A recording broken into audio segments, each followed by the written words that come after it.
Hello, welcome back to my channel. I'm SpookyLith, and this is episode number 11. 10 is uploaded, it's not gone live just yet, but it'll be up there soon. And then this one, of course, will be live, so by the time you see this, 10 will be live. And yeah, welcome back. So in the previous episode, we spoke about the news, we spoke about sort of, again, the stuff going on with Twitter and their free speech stance, and we also spoke about neo-Nazis and just those ideas permeating and existing, and some of the takes people have on that subject, and just trying to breaking that down a bit. And obviously we were supposed to talk about this whole culture that's kind of coming from the same types of conversations. It's still part of the left-right divide, and it's this conversation, this cultural idea, excuse me, basically of the alpha male, the beta male, the sigma male, the gamma male, and so on and so forth. And it's a big piece of our culture right now. People are building their whole lifestyle careers around the subject. There's a big push for it, especially amongst like the youth. I know TikTok's full of this kind of thing. And yeah, it's something that I want to get into. I want to kind of break it down, look at sort of where these ideas are coming from, where they might have some things right, where they might have some things wrong, and just try and offer an alternate way of looking at this situation. Just to put that out there, because I do see a lot of really bad faith takes that's probably causing a lot of people out there some kind of crisis, and there's a lot to be said on this subject, hence why we're just going to do an episode about it. Because one of the things that I see the most coming from the right, whereas I'm sure there's some of this from the left too, this definitely seems to be coming more from the right, is just this attitude of the things I say and do and the decisions I make, I shouldn't have to deal with sort of the repercussions or the reactions of people around me when I say or do them. And that is to say, I want to be able to talk about this thing and not have to worry about or care about how the subject of what I'm saying might respond to it. And I've mentioned before, I do think that's a very toddler-like mentality.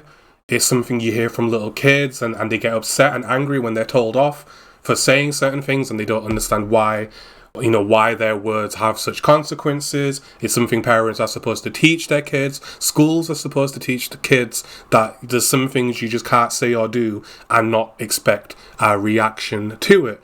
In other words, there's consequences to our actions. There always have been throughout the entirety of humanity. And, yes, the decisions you make will affect and have reactions from other people. And this is one of the things I want to start getting into with the alpha stuff now, because one of the sort of tenets of being an alpha is this attitude of, I don't care how my actions and what my decisions might do to the people around me and how they might react. I don't care about that. And that's considered sort of an alpha mentality. I'll say what I want, do what I want, whenever I want, and no one can tell me nothing, right? And it just immediately we can see a flaw with what it is that we're calling an alpha. Because we're calling alphas the leaders. I think alpha means leader. And the idea of an alpha anything is the idea that this is the leader of the group. And of course, the idea comes from the animal kingdom.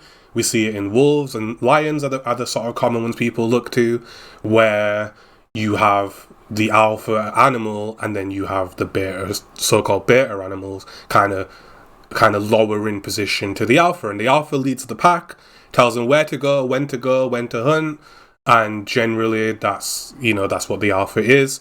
There's other species that have alpha males, and it's basically the same thing across the animal kingdom. Lions are a good example of this, and so are wolves, which is that you have the alpha wolf and then a pack behind the alpha kind of doing what the alpha says. And it's the same thing with lions, except in the lion world you'll have the alpha male, and then in their pride will only be female lions and the offspring for as long as needed. And if the offspring sticks around too long and it's a male, the alpha male is known to eliminate the animal or send it packing. So it's something we do see in nature.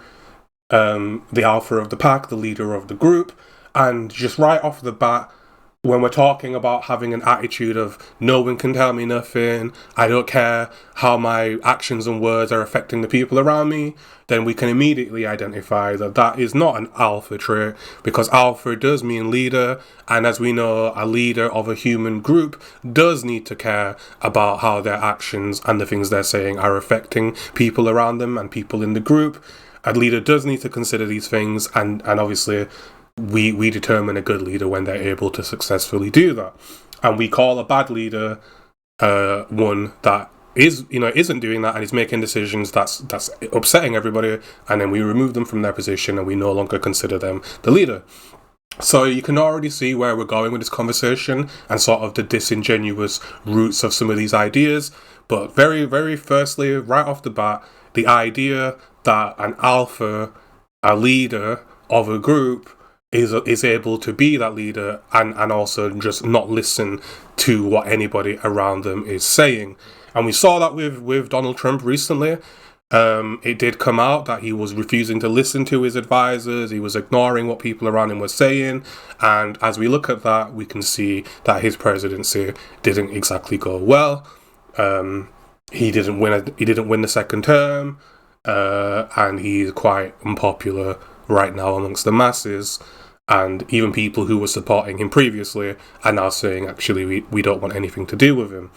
And that's just a clear example of when someone is trying to adopt this sort of what we're calling the alpha, and then seeing that, well, actually, it doesn't work in practice, because an actual alpha, aka leader, does have to listen to the people around them and does have to pay attention to how their actions and their words are affecting the people around them. So just right off the bat, we can see where we're coming from here.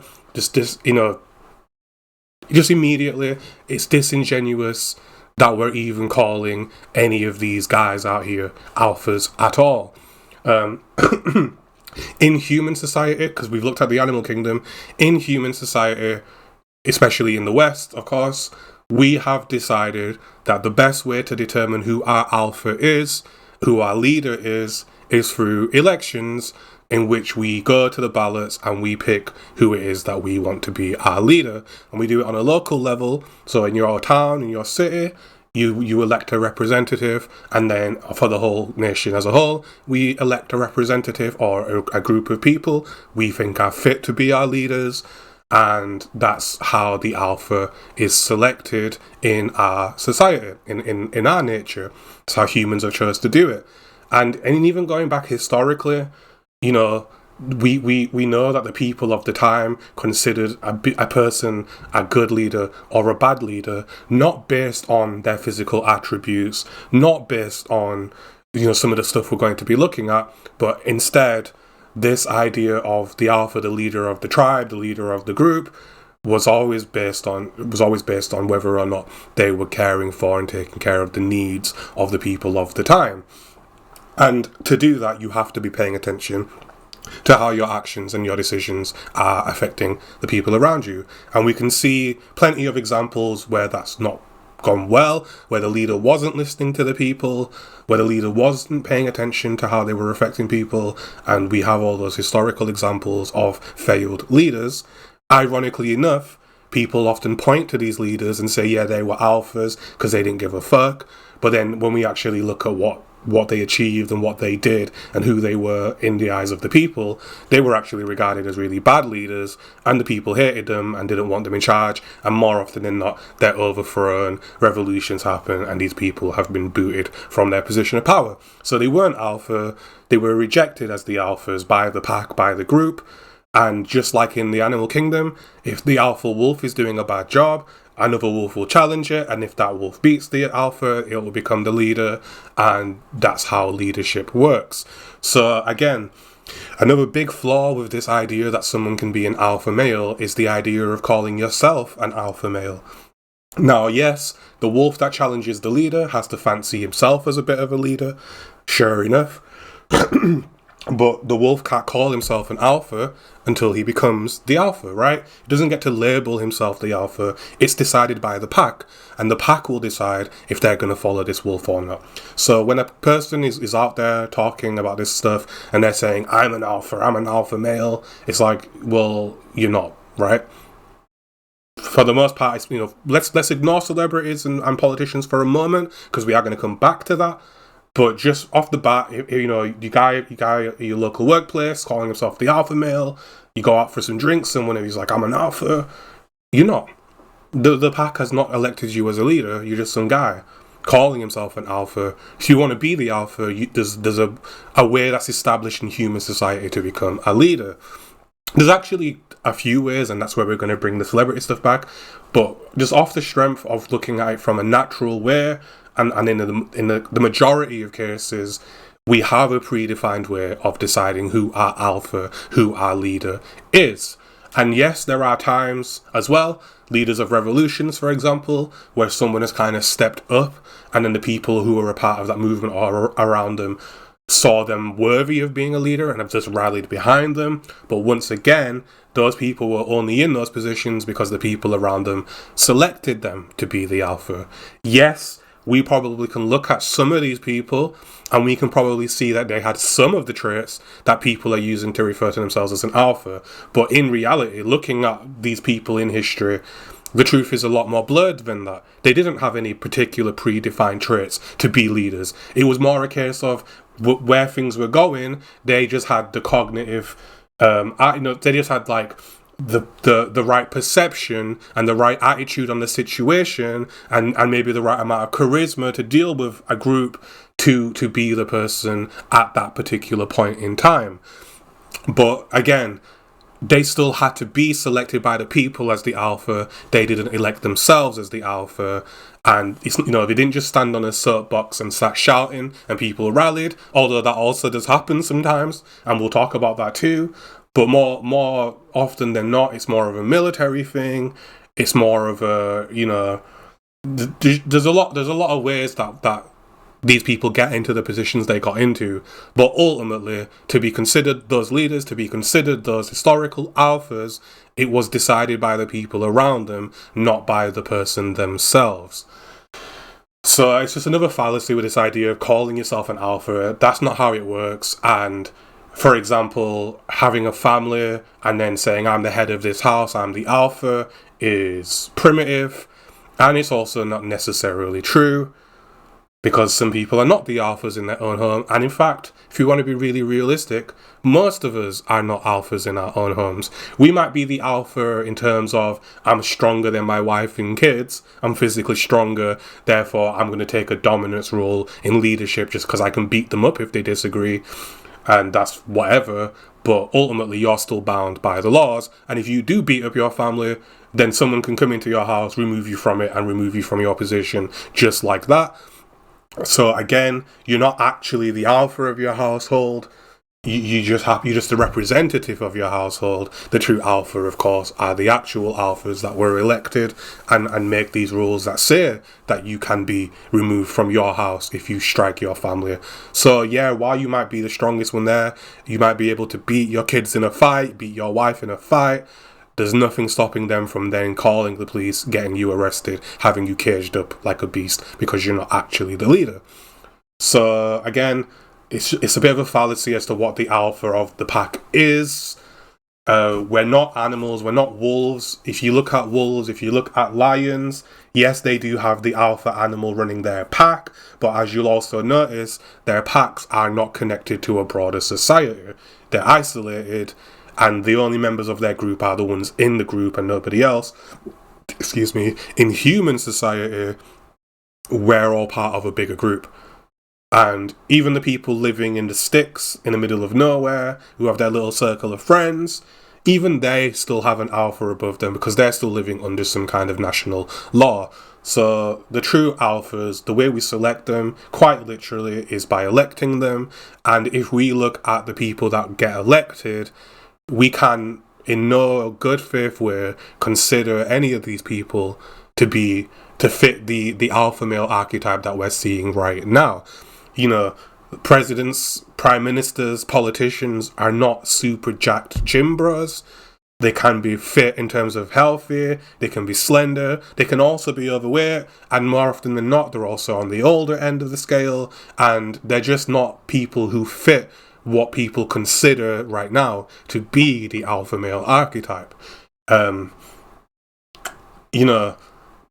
yet they are still alphas because the majority of people from their areas, from their communities, and wherever else, from the country as a whole, has looked at those people and said, you are the alpha, you are the leader, you guide our entire country, you represent our entire city. They are the alphas and they are elected. And no, they are not steroided up gym bros. They're not following trendy diets, they're not taking crazy supplements and beefing themselves up. They are just people, normal people. Some smoke, some don't, some cycle, some don't, and some of them are older, some of them are slightly younger, but they're not what we are considering culturally to be alphas by the definitions people are using. They simply are not. So again, just for those people out there who hear this thing and obviously roll their eyes at it, you are the ones in the right, because what an actual alpha is versus what this culture is saying are very different things, and basically none of the males pushing this stuff, calling themselves alpha males, actually are alpha males in a way that makes sense when we're looking at and comparing it to the animal kingdom. The leader of the pack is the leader of the pack, and our leaders are the elected representatives. And, I wouldn't be surprised to see some gym bros taking up political roles in the future. I wouldn't be surprised to see that, but we don't see that right now. And even when someone younger does get put onto the ballot, they don't get those votes. And that's just how it is. The people getting the votes are actually often much older men. And, their health's all over the place. And we're not electing what people are calling alphas as the alpha of our tribes. We're not. And we're not wolves. We're not living in isolated groups. You might think you're the alpha of your household, but in reality you're not. And yeah. So anyway, we're going to get further into this subject, because now the things that these guys are calling alpha and labeling themselves as alpha, there's actually another name for that. And I think that name's a lot more appropriate, even if it's a little bit silly and a little bit memeish. And that is to say, you're not an alpha because you're not in a position of actual leadership. However, you might be what's called a Chad. And the Chad thing is the same thing as the alpha thing, but less memey. But it's just this idea that you're the kind of male, kind of masculine figure that people look at and go, oh yeah, that person's, made a good stuff, right? That person's well built, they're attractive getting dates, they're finding success, and we call them Chads because they're the ones out there who kind of stand out amongst the crowds, right? And I know it's a silly word, but it's more accurate than alpha, and I do want to acknowledge that these people calling themselves alpha males and the traits that people are looking at do have a category and do have their place. Being healthy, having a good body. We see that with celebrities all the time. People in movies, when they take off the shirts, they're always jacked, they're always well built, they've got 0% body fat, and that is what we do consider to be attractive. But does it make you an alpha? Of course not, because the people we select as our leaders don't look like that. And that's fact. That's an actual fact. And it's a fallacy to call yourself an alpha. And this is why I now have a problem with that. Because people are genuinely thinking that by being some kind of Chad type, by being an attractive person who has great success with the opposite sex, or with the same sex, whoever, people who, I just regard it as attractive, and people like to look at them, conflating that with them also somehow being fit to be a leader or being a good leader. And as I'm trying to make the point of, the traits that people consider attractive are not automatically the same traits that people consider to make a good leader. People are not selecting these people as leaders. They're simply flocking to them because they're attractive and they like to look at them, and they might be inspired by them, and a bunch of other things, right? So yeah, it's just the very first major fallacy I see with this whole conversation is just the conflation of the idea that being Chad-like and being attractive is automatically going to make a person a good leader, when in actuality that is not even remotely how it works. Bringing it back to celebrities for a moment now, there is another side to this, which is where, and it's not just celebrities, but generally really, successful people who have built businesses and built things that have worked and they've generated a lot of income and become wealthier. There's also some push for the idea that they are the alpha males because they've worked themselves up the ladder and found success, made themselves wealthier, and of course they're the people that people probably should be looking at and saying they're the example to follow, right? We do live in a capitalist country. The West is capitalist, and obviously we should be looking at people who have success in capitalism and using them as sources of inspiration for our own endeavors. True enough, right? But again, the problem is people are conflating this idea with, you have to be this Chad type in order to be successful. And people are refusing to listen to people who don't fit these traits. They're dismissing people who look certain ways or who they're calling betas, and they're only willing to listen to, jacked people, basically. And it's interesting because once again, we can see very, very clearly that while there are successful people that are attractive, there's actually a very large number of people who are successful that either might not be attractive or might not fit these traits of a Chad type, right? They might be considered betas, and there's so many examples of that. I would even be willing to make the claim that there's probably more people with success that are not Chads than there are people that are Chads that are successful. We know that the jock type, the sporty type, the Chad type does well in sports and finds success in sports in a, I don't know what they call it, the field of sport. But we also see that those people are not anywhere near as successful in other endeavors and in other sectors. So again, this idea that these traits are what guarantees a person's success is just false. There's so many successful people who are underweight, overweight, have muscle, have none, look great, look terrible, did well with women in high school, do well with women now, but maybe didn't in high school, maybe still have no look, don't have great bodies, don't look amazing, they treat people with respect, they listen to people, they respect women and they stand for women's rights, they respect LGBT and they think, gay people are great, and yet still are incredibly successful, but yet, as we can see, don't actually fit any of the traits that people commonly associate with this Chad mentality.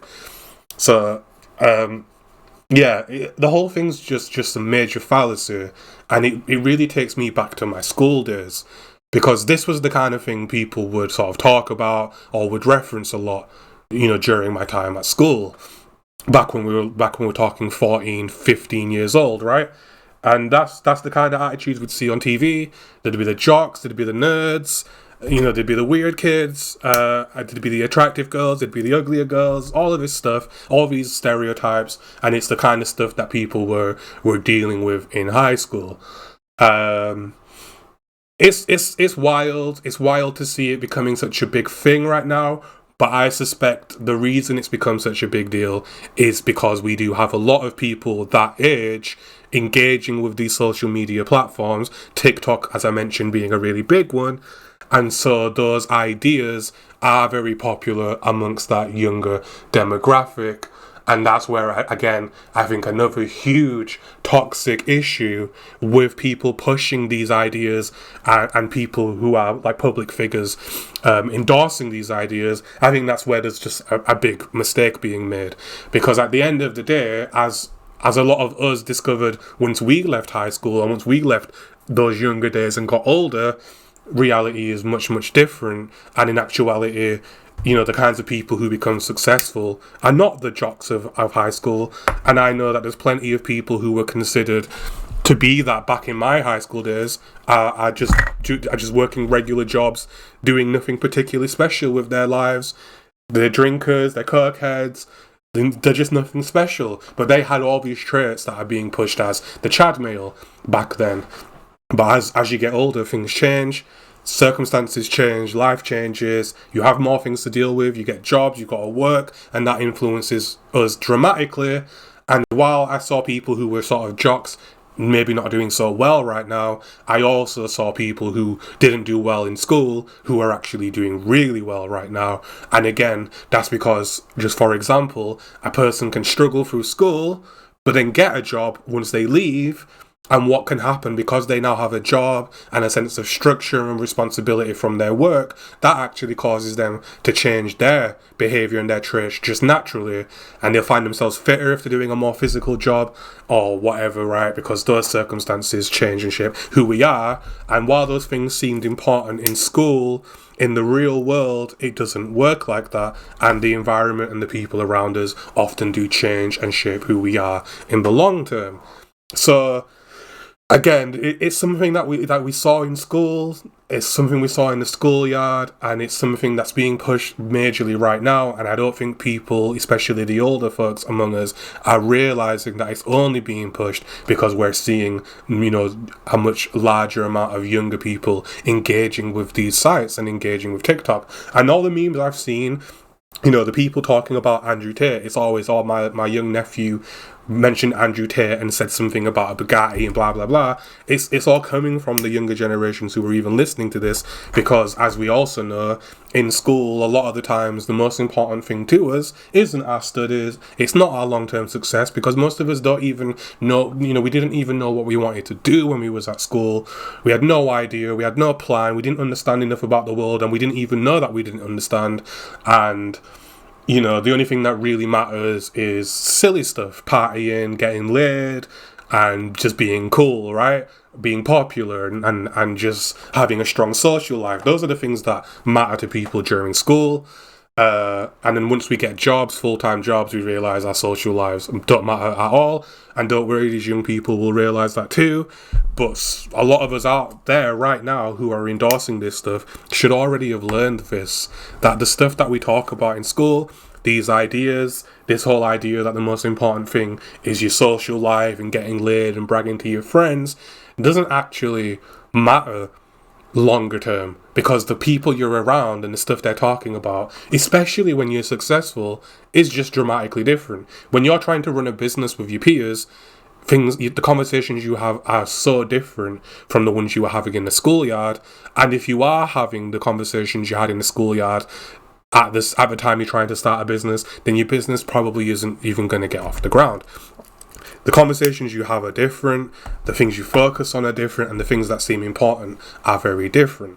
So, again, pushing the, and the point I wanted to make as well is that then us as adults who have been through this and have learned these lessons should have enough know-how or enough experience and wisdom to see that these things are only trending because now the next generation of youth have this online access, and it's them who are making these ideas popular, which should be cluing us on to the kind of things that our younger people are dealing with, which, funnily enough, is a lot of the same stuff we dealt with. And they don't realise that, and you don't seem to be realising that's what this whole conversation is about.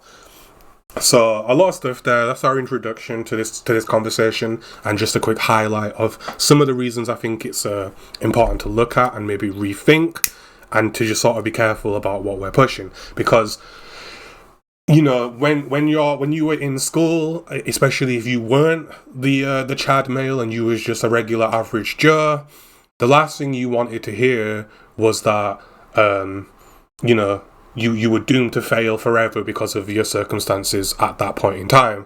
If you had acne, if your body wasn't amazing, you might have been overweight, you were shorter than everybody else, the last thing you want to hear while you're dealing with that in school is that you have no chance ever because of those traits. And it's not true. It's factually not true, because there's plenty of successful people with those traits. There's plenty of mega celebrities that are not very tall.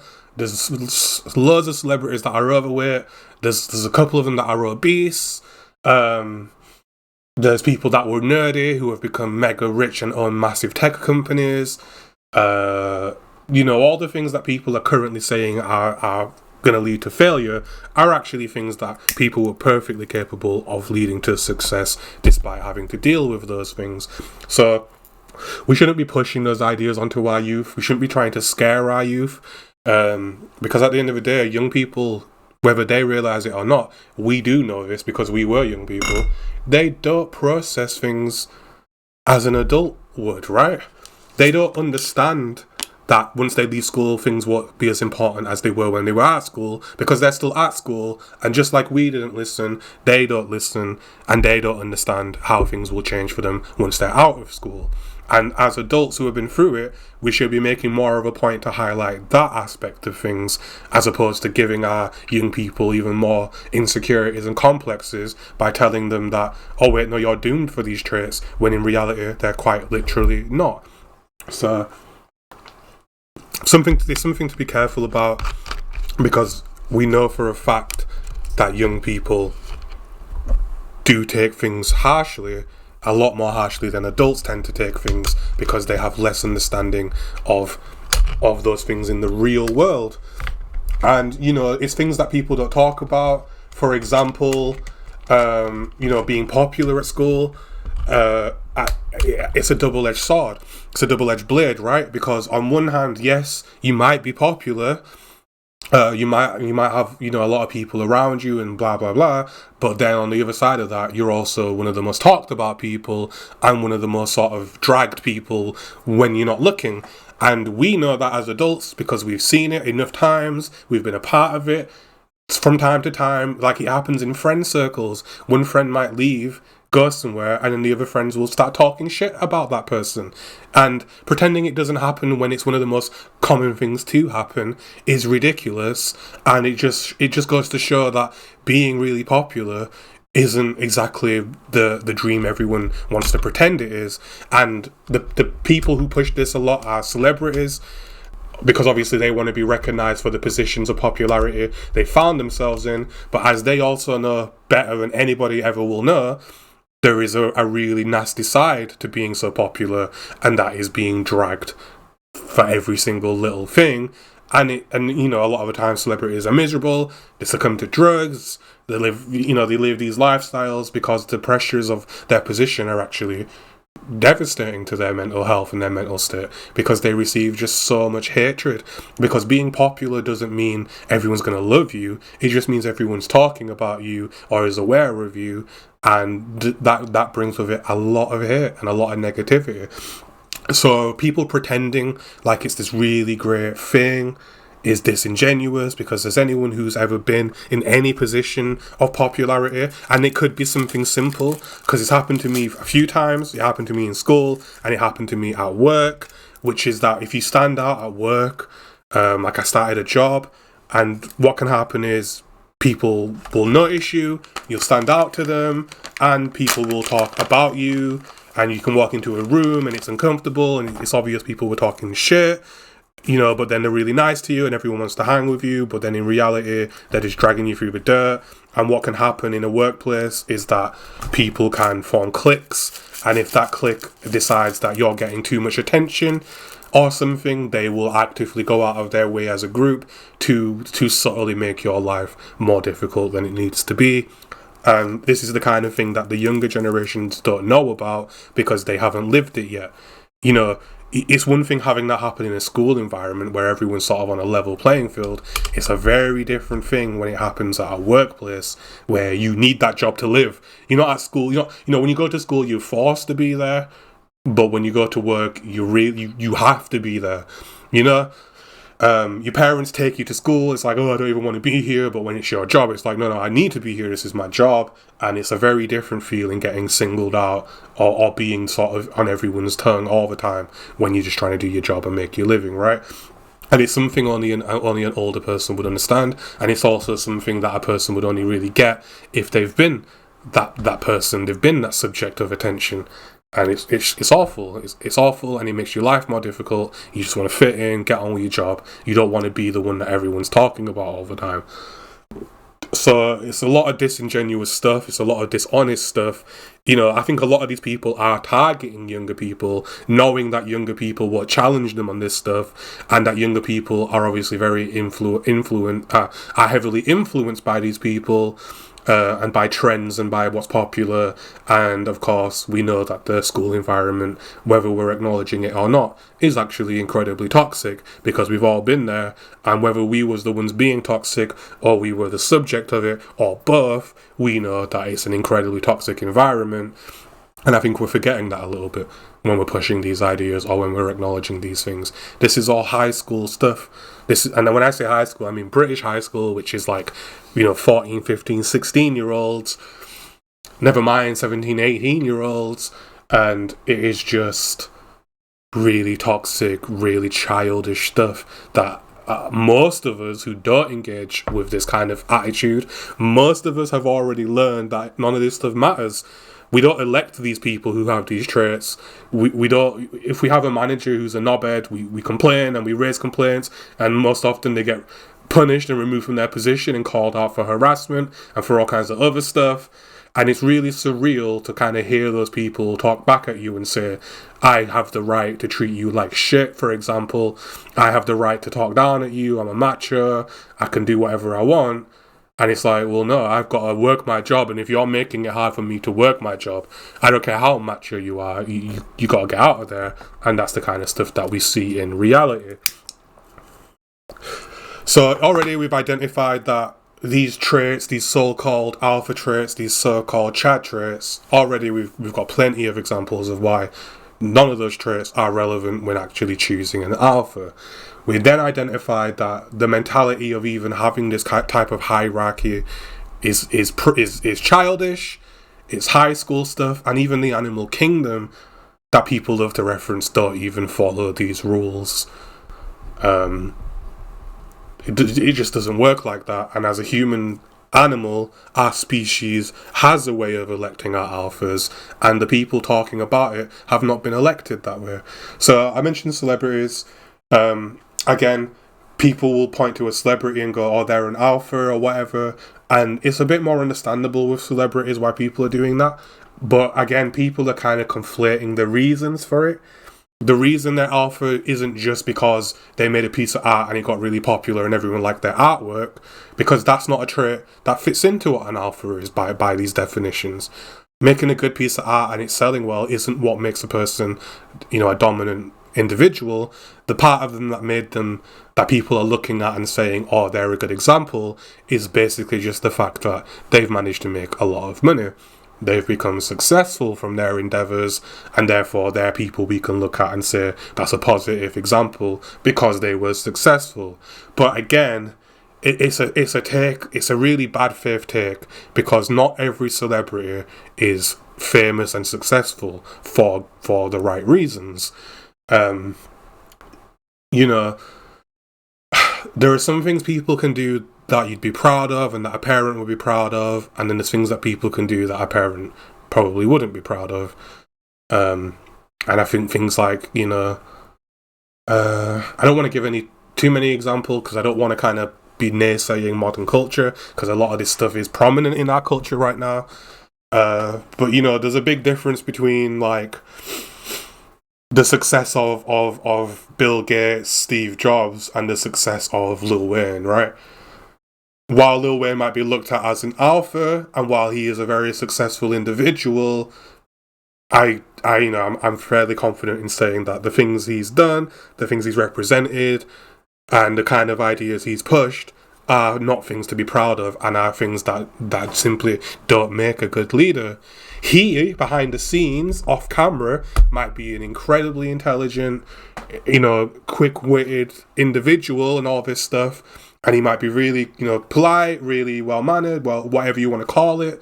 But then the things that he's putting out to the masses are the exact opposite of that. They're super ignorant, super violent,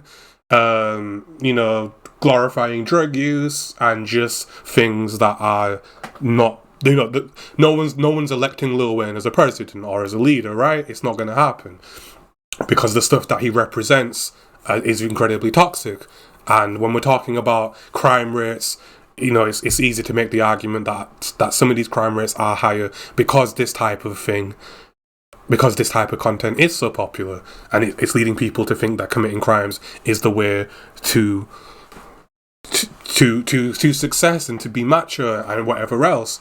But then there's a dramatic difference between the level of success Lil Wayne has achieved and the level of success Bill Gates, for example, has achieved, or any of these tech people, or any of these people who own these mega corporations, McDonald's, Coca-Cola. Now I know they've been passed down; they're very old companies, but there's a difference in the level of wealth and success between these celebrities that might not necessarily be reflected by their popularity.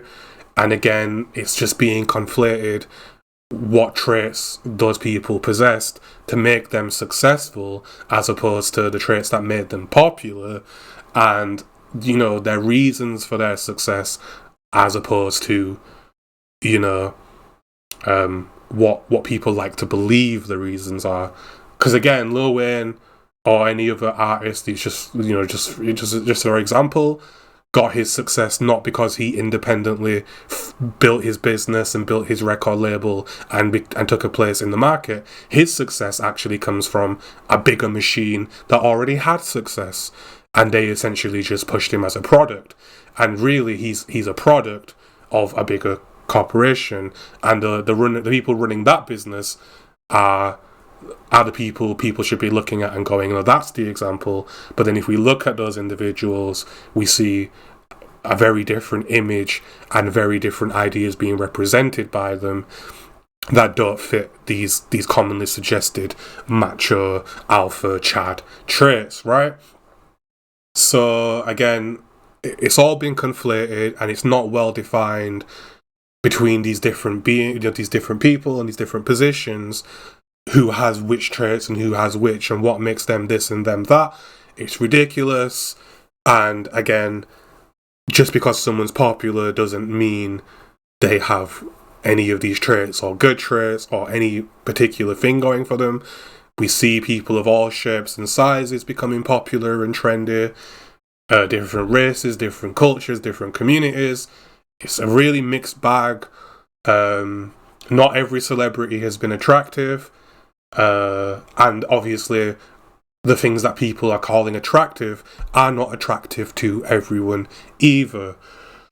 So yeah, again, we're talking about this idea of what an alpha male or Chad male is, and obviously we're identifying that the things that we actually choose as alphas and the things that people are claiming to make them alpha are not necessarily things that align with each other, and it is just a lot of high school talk that's being inflated as something serious, when, as we know, in reality isn't accurate and doesn't represent what we as a people consider to be alpha, beta traits, and so on and so forth. Now, another let's move on to one of these tabs, because I've got some memes open. Just some of the stuff we've seen over the years: the virgin versus the Chad, the alpha versus the beta.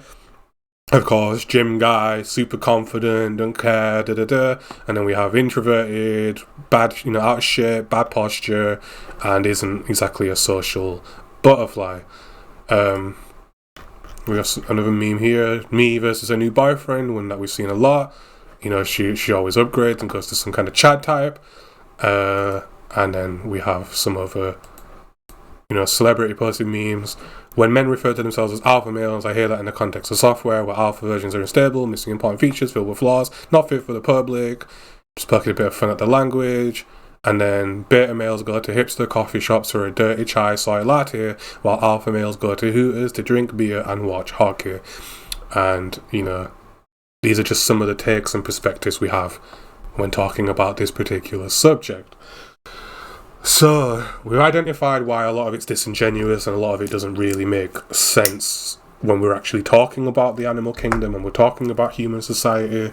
If we put celebrities to the side, because we've identified there's a difference between success and popularity, and we've also identified that these types of attitudes really are just things that stem from high school, And in the actual workplace where most of us are heading to, because whether we like it or not, we're not all going to be successful. We're not all going to be celebrities. We're not all going to get trends on trendy pages. That's just not how it works. And a lot of us are going to just find ourselves in the workplace. And as a lot of us know, the things that are considered alpha in the workplace are not even remotely the things that people are calling alpha on the internet. And this leads me to my next point now, because I've noticed that a lot of these Chad guys, these player types, these gym dudes who are talking about womanizing, having a million girlfriends, sleeping with anybody they want, one of the things that's not being acknowledged is the difference between a happily married man with a good job, a healthy income, a family, kids, looks after his extended family, who might not be a gym bod, but is looked at as the leader of the family, he's well regarded, and people are looking at that person who's married, got kids, and has offspring, and are still choosing to call them beta males. A lot of that is more to do with body type, and we're going to talk about that soon. But again, it's just, where's this distinction, or where's this understanding that a person who's married, has kids, and has a good income somehow is an alpha simply because they're not macho testosterone dickheads, right? They're not out there picking fights, they're not in the gym getting into scraps, they're not getting in people's faces, they have a family, they look after their family, they have a roof over their heads, they have a good income, and those people are being called betas, when again, if we look at the people we elect as leaders, as actual alphas, they are generally family people who do have this arrangement going, and they're not necessarily macho people, but they are good leaders because they have actual leadership traits, as opposed to this high school shit where we're basically just saying you're either a jock or you're not. And it's silly, it's something we see in goofy movies that are making fun of these cultures, and it's kind of surreal that the things that used to be jokes in movies about being a jock and da-da-da are now actually things that people are saying make a person better than everybody else. And we can see here an example of an individual who quite literally has labelled himself as an alpha male, and his idea of an alpha is to go to Hooters, drink beer, and watch hockey. And I know that some of the people out there talking about what an alpha is, they're against things like Hooters, for example, sex work. They see that as better if you're having to pay for sexual attention.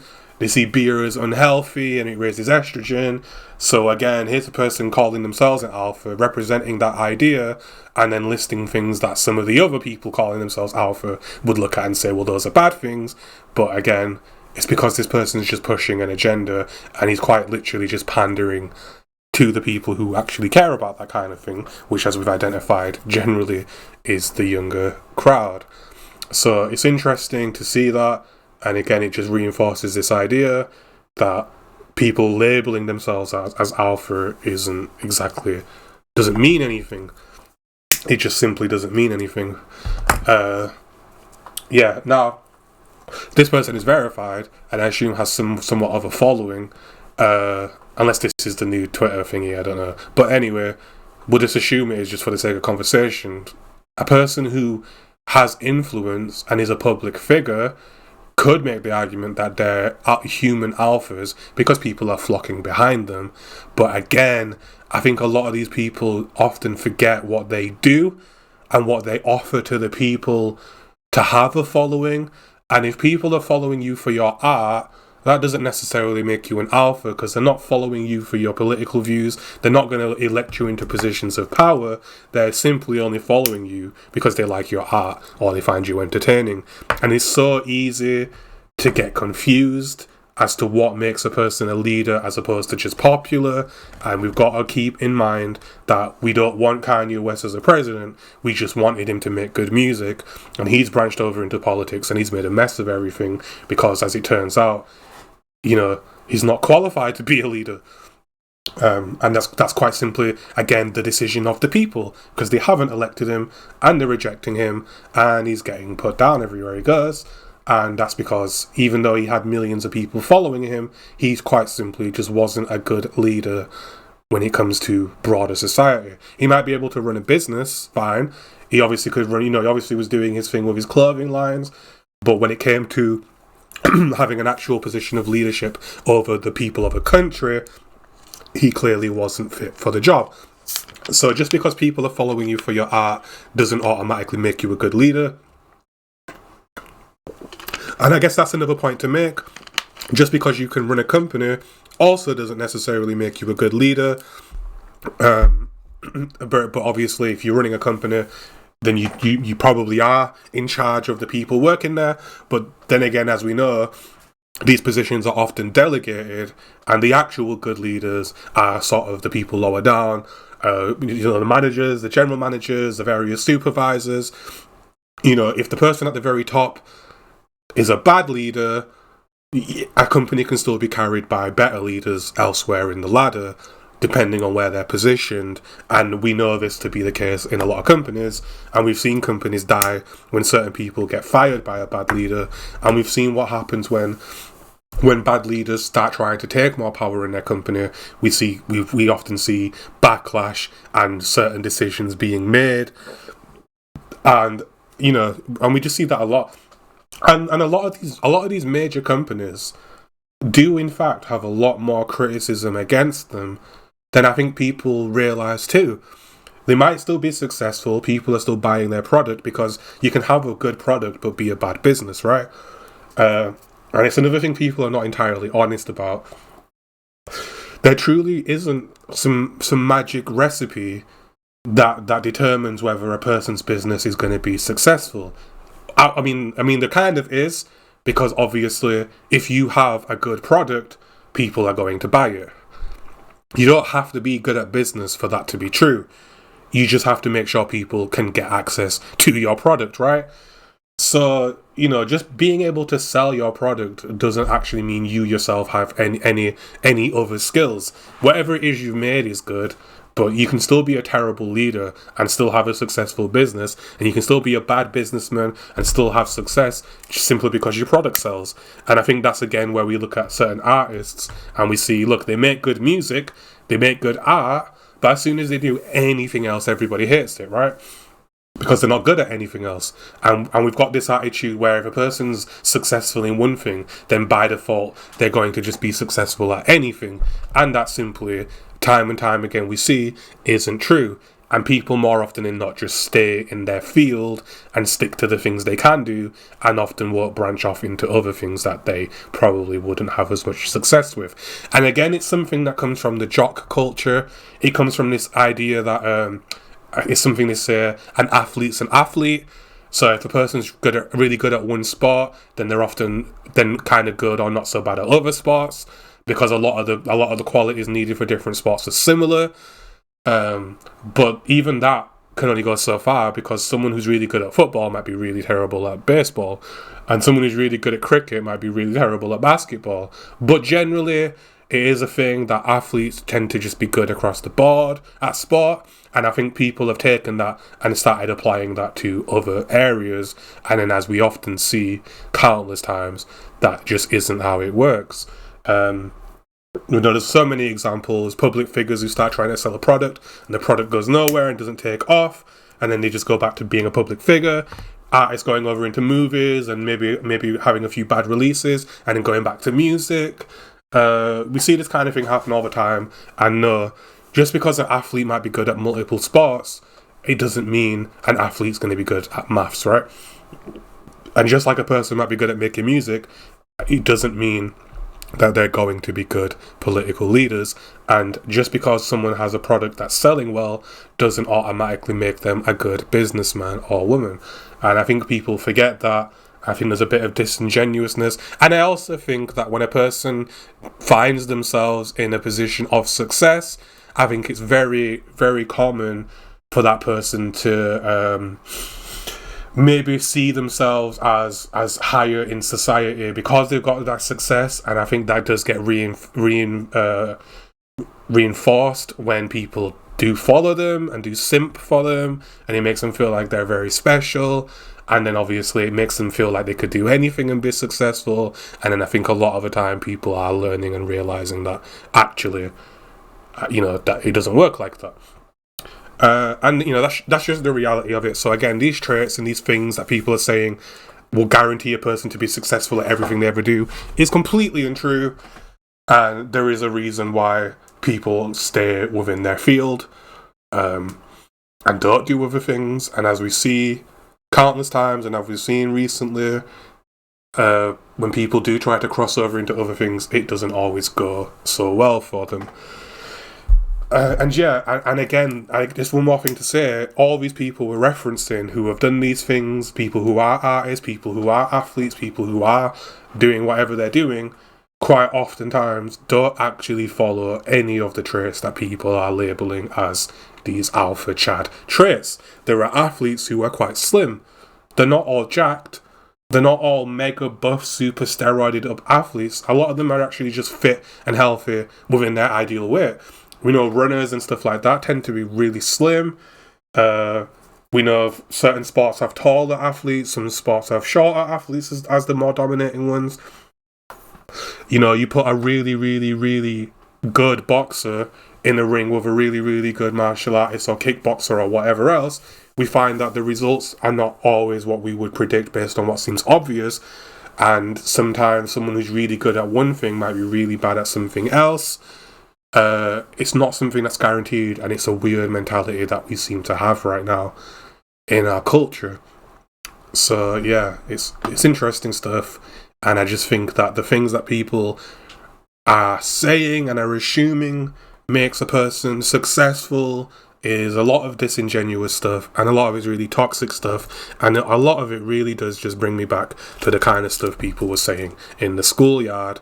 And the last thing anybody wants is for that schoolyard bullshit to spill over into adult life. But we know that there's plenty of people who could never let go of school, who are carrying these ideas with them and pushing them.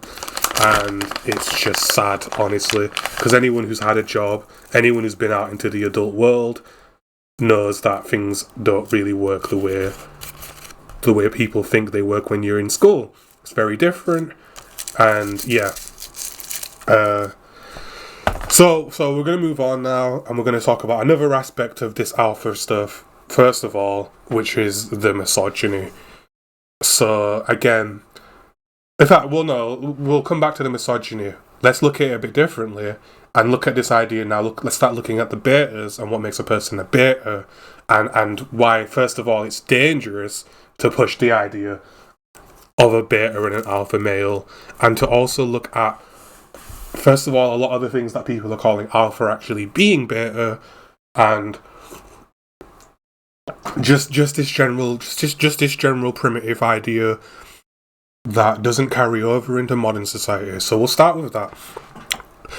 Going back into older human civilization, and we have to go back quite far, it probably was the case once upon a time that, just like in animal species, the stronger male able to beat another male in a fist fight, in a fight, would be the one to have more success reproducing and dating or whatever, right? And even going back far enough, it might just be as simple as being strong enough to kidnap a woman or some ridiculous stuff, which we see in these cartoons of caveman times, the classic idea of bonk them over the head and drag them to your cave, right? And this is something that's being pushed right now, is to effectively treat potential dates in this same kind of way, and to sort of use your size and power to be an imposing presence to get people's attention, and just this general primitive approach to finding a partner. Now, whether people want to admit it or whether people are saying it or not, the real what's the word? The sort of purpose of all this alpha beta talk really is coming down to this idea of getting laid. Basically that's where it really comes down to, who's sleeping with the most women and who's sleeping with the attractive women, and that's what a lot of these guys are really getting at when they're talking about being an alpha and being macho and being these chat types and people who are betas, where what they're really talking about is who's getting laid. And again, it takes you back to high school, or to what I'm calling high school, but it takes you back to school days. when we were teenagers, and this was the kind of thing everyone was on everyone's tongue. Who's sleeping with who's dating who are the players. Now, I have to admit, this wasn't quite as big a deal in school as it might be in other places. It definitely was there, but I feel like that kind of thing didn't really kick in till a bit later. When I was at college, which over here is 17 to 18-year-old, there was a lot more of this kind of getting laid attitude there, but it definitely existed in the younger days too. And it is just this idea of who's getting laid, who's sleeping with the most girls, and, you know, who's dating the most. And the whole point of, if we're going to draw it back to the animal kingdom, the whole point of attracting a mate is the idea of reproducing, passing on your genetics, having offspring, because of course that's the markers of a successful creature, is that it's able to reproduce and keep its genetics going. That's the purpose of life, right? It's driving itself to constantly keep itself reproducing. And so that is something that's being referenced a lot when we're talking about this alpha male attitude, which is who's sleeping around the most, right? Now, obviously, and this is where the whole thing starts to get disingenuous again, you know, these player types, these people who are kind of bragging about how many people they sleep with, are not actually reproducing with all of these women. There are some, you know, like famous people out there who are going out and impregnating as many women as they can, but realistically, you know, lower down the ladder, where a lot of these guys are, that's not the goal. They're not sleeping with women to reproduce with them. They're just sleeping with them to get laid, right? And the general idea, the general culture of it is sleeping with as many women as they can, especially more attractive women, and kind of avoiding getting too attached, avoiding settling down. This attitude that women are inherently deceitful and are things to be controlled and dominated, as opposed to looking at them like equals, and just this idea that you can't trust women and there's no point settling down with one because they're just going to cheat, or they're going to somehow, you know, if you settle down with them, then they will see you as a prize. You've got to keep yourself open because you're more attractive if other people find you attractive. And there's a lot of these ideas to do with sort of, you know, masculine, feminine mentalities, and a lot of it is just disingenuous. First of all, the traits that are identified in this way for the beta males are things like, you know, hating women, seeing women this way, seeing women as deceitful, or, you know, she only wants to date a Chad, she only wants to date someone who's jacked. She'll never look at me, I'm ugly, women don't want to be with me, and, you know, just this general attitude of being, I don't even know how to describe it, but, you know, this is where we get into the conversation about incels, which is people who are, is it incel, involuntarily celibate or something like that, and it's people who basically see themselves and kind of look at society and the world and go, woe is me, I can't get a date. It's the problem with it is because women think like this. The problem is because women are like this, and they're blaming women for the reason they can't get a date. And there's almost this attitude of they are in some way entitled to get dates from these women, even if, you know, and it shouldn't matter.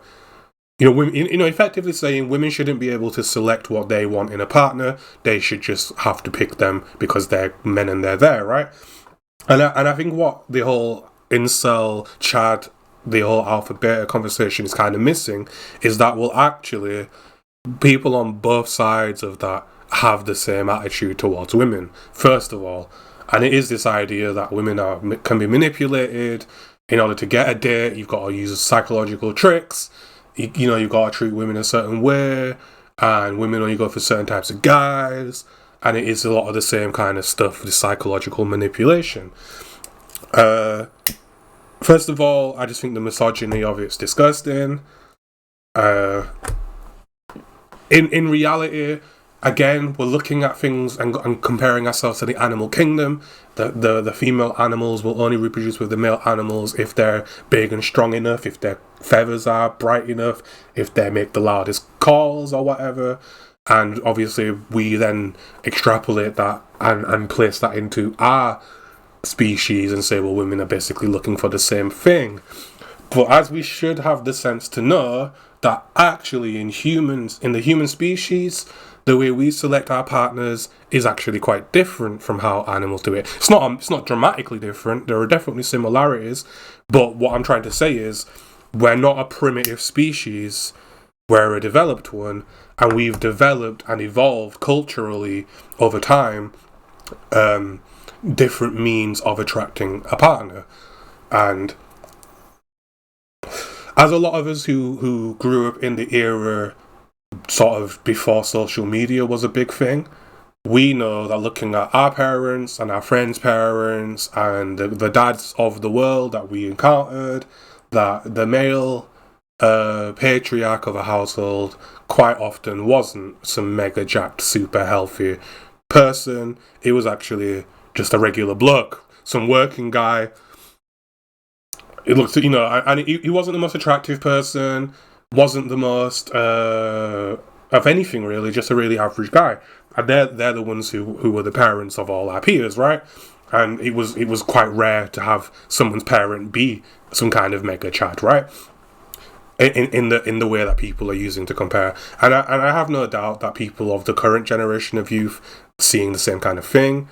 We have phrases like dad bod and stuff like that, because it's this idea, obviously, that these people have successfully mated, reproduced, and now they're just spending their time caring for their offspring and are not necessarily caring about their appearance because they don't feel the need to attract a mate simply because they've already found one.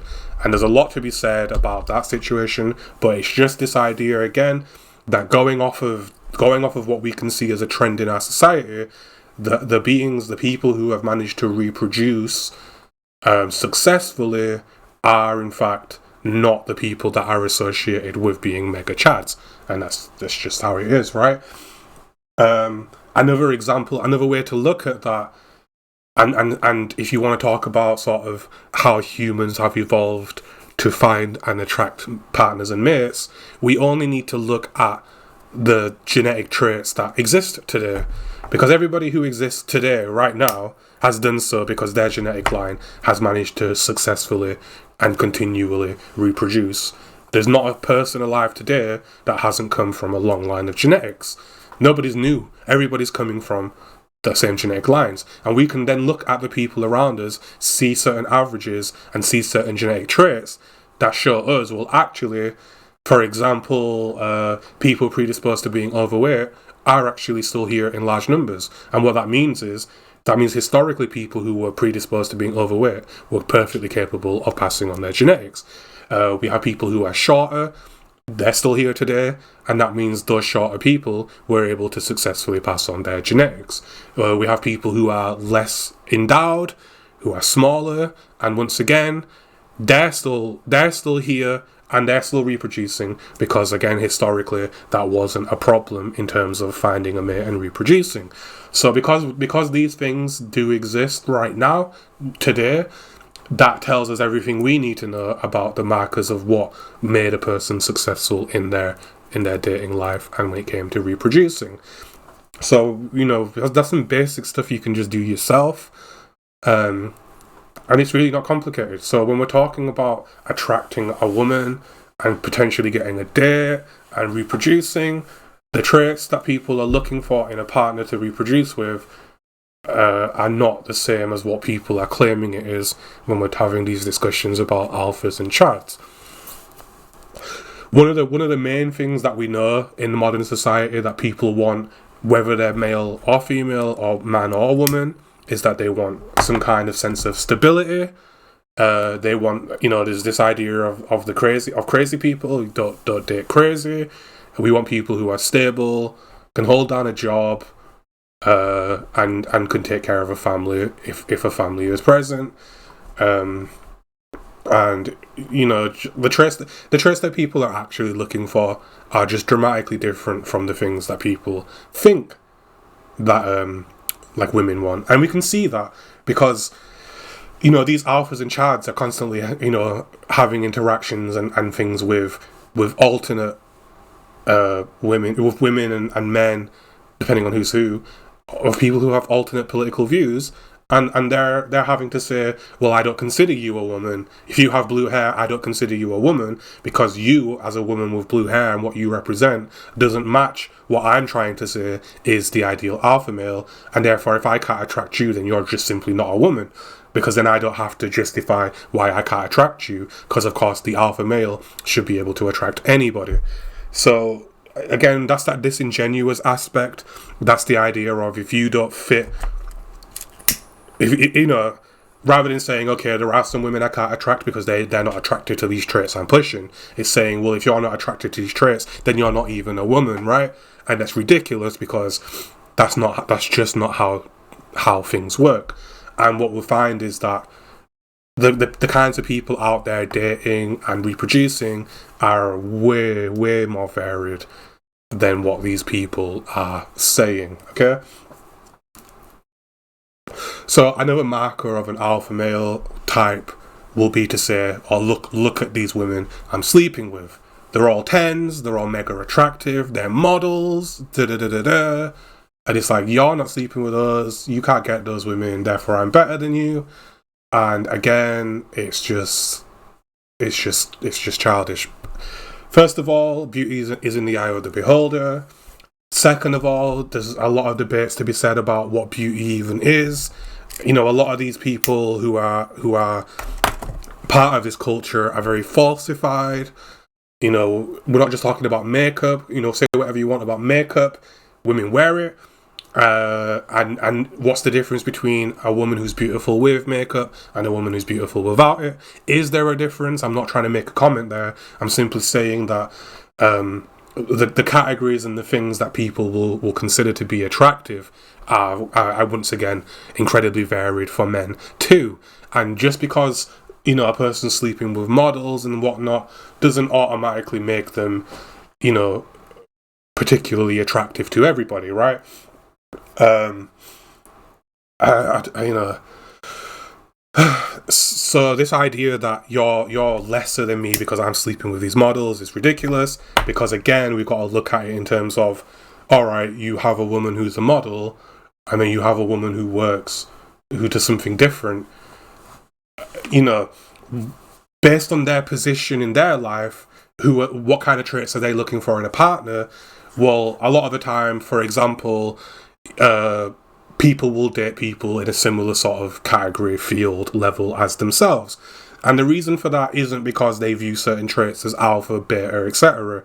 The reason actually is more that, well, we're more compatible because we have certain things in common and we have certain understandings with each other that someone in a different field or position might not understand or relate to, right?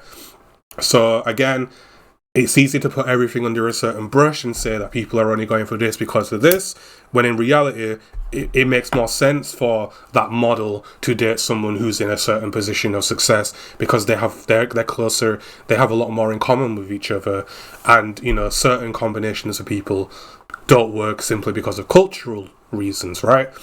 You know, it's incredibly unlikely that a really rich person is going to get into a relationship with an incredibly poor one. I'm sure it does happen, but it's incredibly unlikely because that wealthy person is going to want someone else who is also wealthy to some degree because they have a lot more in common and they'll feel a lot more secure knowing that this other person is holding their own in that same way that they are.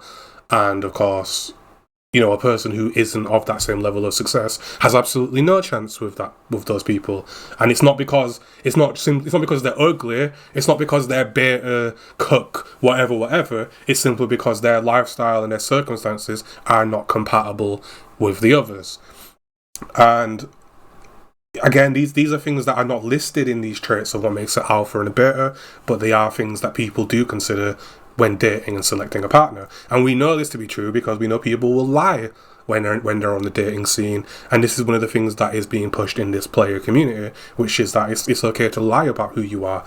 Because again, some people will only date certain people because of how it affects their lifestyle.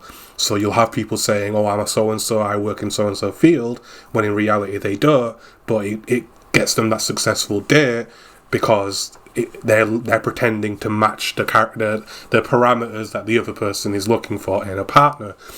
And again, those parameters can be anything.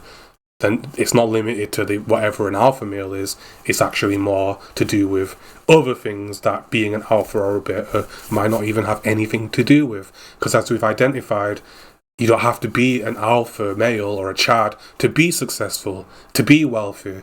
I mean, a lot of people who have wealth actually inherit it. So technically they didn't do anything to become wealthy. So, and again, this idea of being an alpha, being a leader, as we know historically, the way to determine who the alphas were, it wasn't always elections. Sometimes it was birthright. Sometimes people were just born and were considered the alpha, the leader, just by being born. And the same thing happens with success. Some people just are born into wealthy families and then inherit a bunch of money, and now they're successful and they're people being called alphas, when in actuality they did nothing to get to that position, and they might not have any of the traits that determine what's an alpha and what's a beta. Or they might have beta traits, but they're still successful and have success in dating because their circumstances allow for certain compatibilities with certain people. And that's how we do see, beta, so-called beta-looking people dating models too, because they're successful and they have something else to present that makes them compatible for this partner. And it had nothing to do with their physique. It had nothing to do with how rude they are. It had nothing to do with whether they're misogynistic. All it boiled down to was they just were in a circumstance that was compatible, and that person has decided to give it a go. So again, when you start looking at these things in reality, you very quickly realise the stuff that people are calling alpha and the stuff that people are calling beta don't actually they don't add up. They're not set in stone in any way, shape or form. It's actually incredibly fluid, and a lot of it has more to do with circumstances than it has anything to do with personal achievement. So now, going back to the high schoolers, there's going to be a lot of people hearing this who think, well, hang on a second, these gym bro jock dudes do have more success dating and do seem to date more women and do seem to have a better love life than myself, who doesn't fit that category. And to that I can only say, well, I'm just kidding. No, right? What you have to understand is, I'm not making the argument that being healthy and being a buff gym bro isn't going to be attractive to some women. And I'm also not saying that being a confident individual isn't going to be attractive to some women. All I'm simply saying is the way that we're looking at it and the ideas that we're pushing around this subject are incredibly toxic, especially to the younger people hearing this stuff, because this is what I was trying to say, like, this is the stuff we saw in high school, and it is the idea that the taller, more muscular person does get more attention from women or girls in those circumstances. But what you realise when you get older is that, well, actually, there's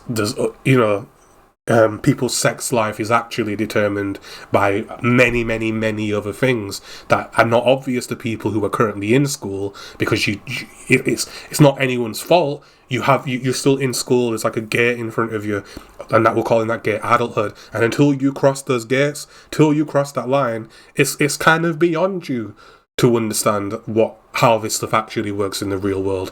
Those gates are there for a reason, and as people know and should know, that life behind those gates and life after those gates are in fact incredibly different. So to you younger people, you're the ones being preyed on right now. These grown men are telling you that alpha this and this and this and this is the only way, because they know themselves that was probably the case in high school, right? In school. And they're only pushing these ideas on you now because they're trying to profit from you now. What they're not telling you, and what the reality is that these things don't spill over to the adult world. They do a little bit. A person who's really healthy is always going to appear more attractive to people who are attracted to that. That, just like someone is attracted to people with blue hair, is always going to be attracted to people with blue hair. But those are individuals who are attracted to that anyway. And here's the other way of looking at it. if you want to date women that like men who have blue hair, then you have to dye your hair blue to date those women. But if you want to date women that like men with blonde hair, then you have to dye your hair blonde. You can't have both. You can't have blue and blonde hair, and you know what I mean? Like, that's not how it works.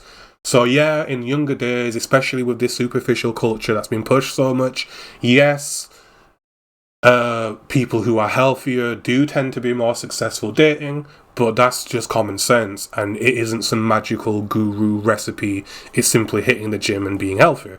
And you don't have to be ripped to be successful. You don't have to be huge to be successful in dating. You just gotta be healthy. And to be completely honest, and the reality is that actually people date as well who are not healthy. People still get dates even if they're not the healthiest of people. They might not get a lot of dates, comparatively speaking, because there might be more people attracted to healthier people than people attracted to unhealthy people. But the truth remains that in the adult world, there are people who are attracted to basically anything and everything. So again, right, let's put this in a completely different light now. There's women out there who will only date really successful celebrity types, right? And whatever the reason for that might be, they're only going to date people who fit that category, right? So if you want to date those women, if you want to date women who only date celebrities, then the only way you're going to date those women is going to be by becoming a celebrity, right? There's no other way to do it. If you want a sugar baby, you have to be a sugar daddy. If you want a girl who will date you because you're basically paying for them, paying for their lifestyle or whatever, you have to be wealthy enough to do that.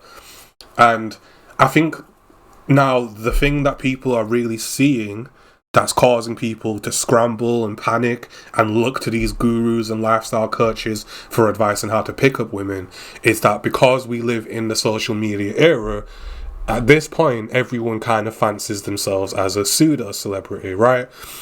Everyone's got pages, everyone's posting their lives as if it matters to anybody, much in the same way Kim Kardashian or the Kardashians might do the same thing. You go to a beach, you post it, you want to share it with everyone, look at me, I'm on the beach, and that is something that used to be exclusive to celebrities and people on TV when we get these magazines and newspapers and they'd be like, so-and-so was spotted at the beach today. It's the same kind of thing, but now we're all able to kind of do that, and we're all kind of living as though we are our own paparazzi.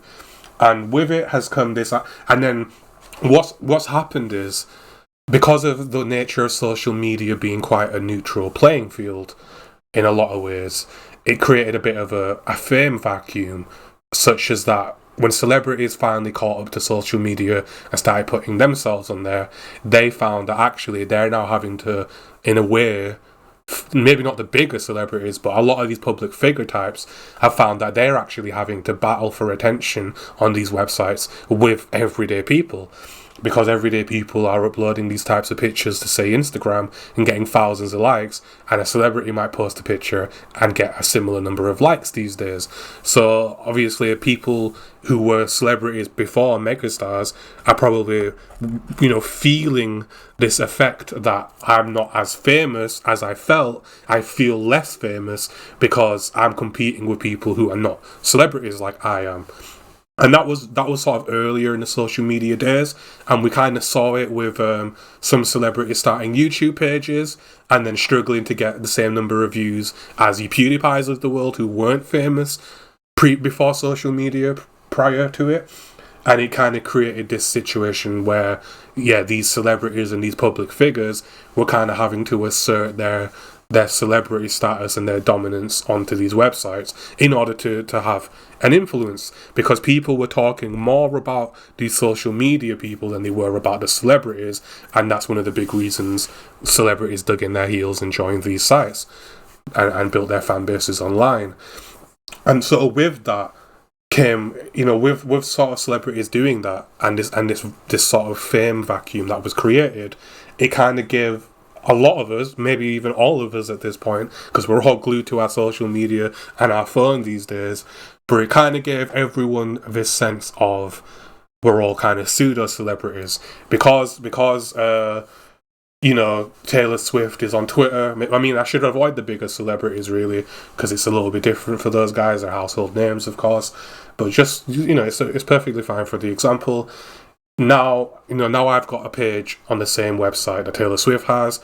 She has the same functionality I have, and she ultimately has the same potential for reaching people as I do. Now, she's obviously a mega celebrity, so she's got millions of followers, and I don't.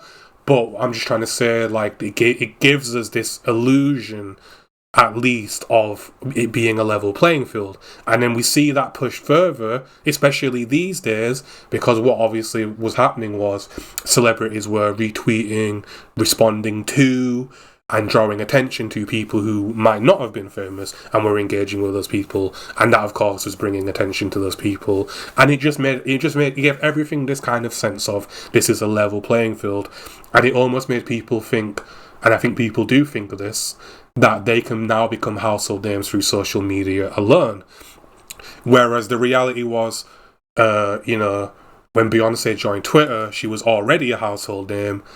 But there are now household names such as PewDiePie or somebody like that who got their fame from nothing but the internet, and I think that's something that people kind of lost sight of.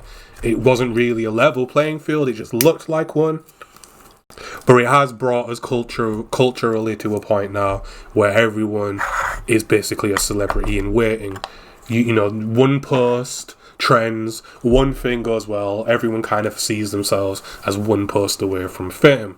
You post one video to YouTube and it blows up, boom, you're famous now. You get you get 250,000 likes on a Twitter post, then you must be famous if that many people have liked your post, right? And obviously that's not how it actually works. We've seen trends come and go, we've seen people get trendy for a couple of weeks and then disappear into oblivion. Rarely do people become household names from social media.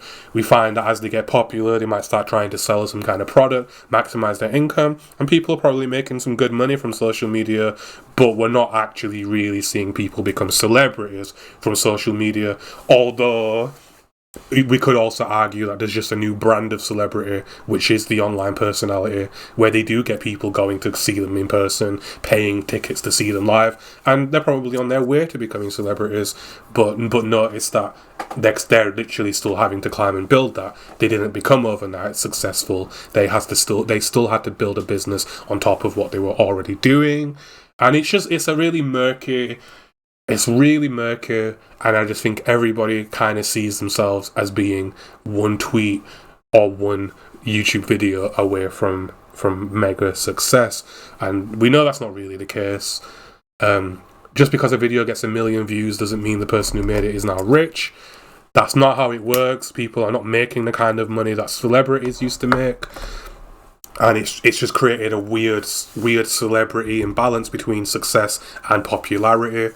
And now you can be incredibly popular but not actually be that wealthy.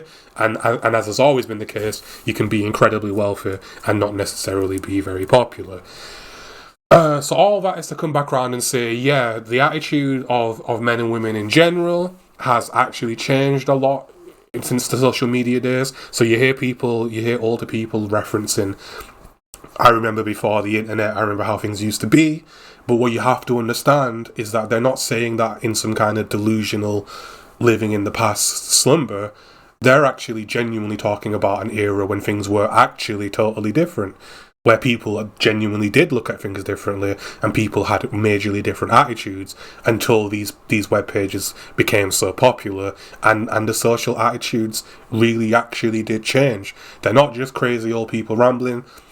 They actually are making a genuine, serious point that if you crunch the numbers in your head, you'll realise, well, actually, the attitudes people used to have were very different back before social media, and what constituted a celebrity was very different. And you got to think about it,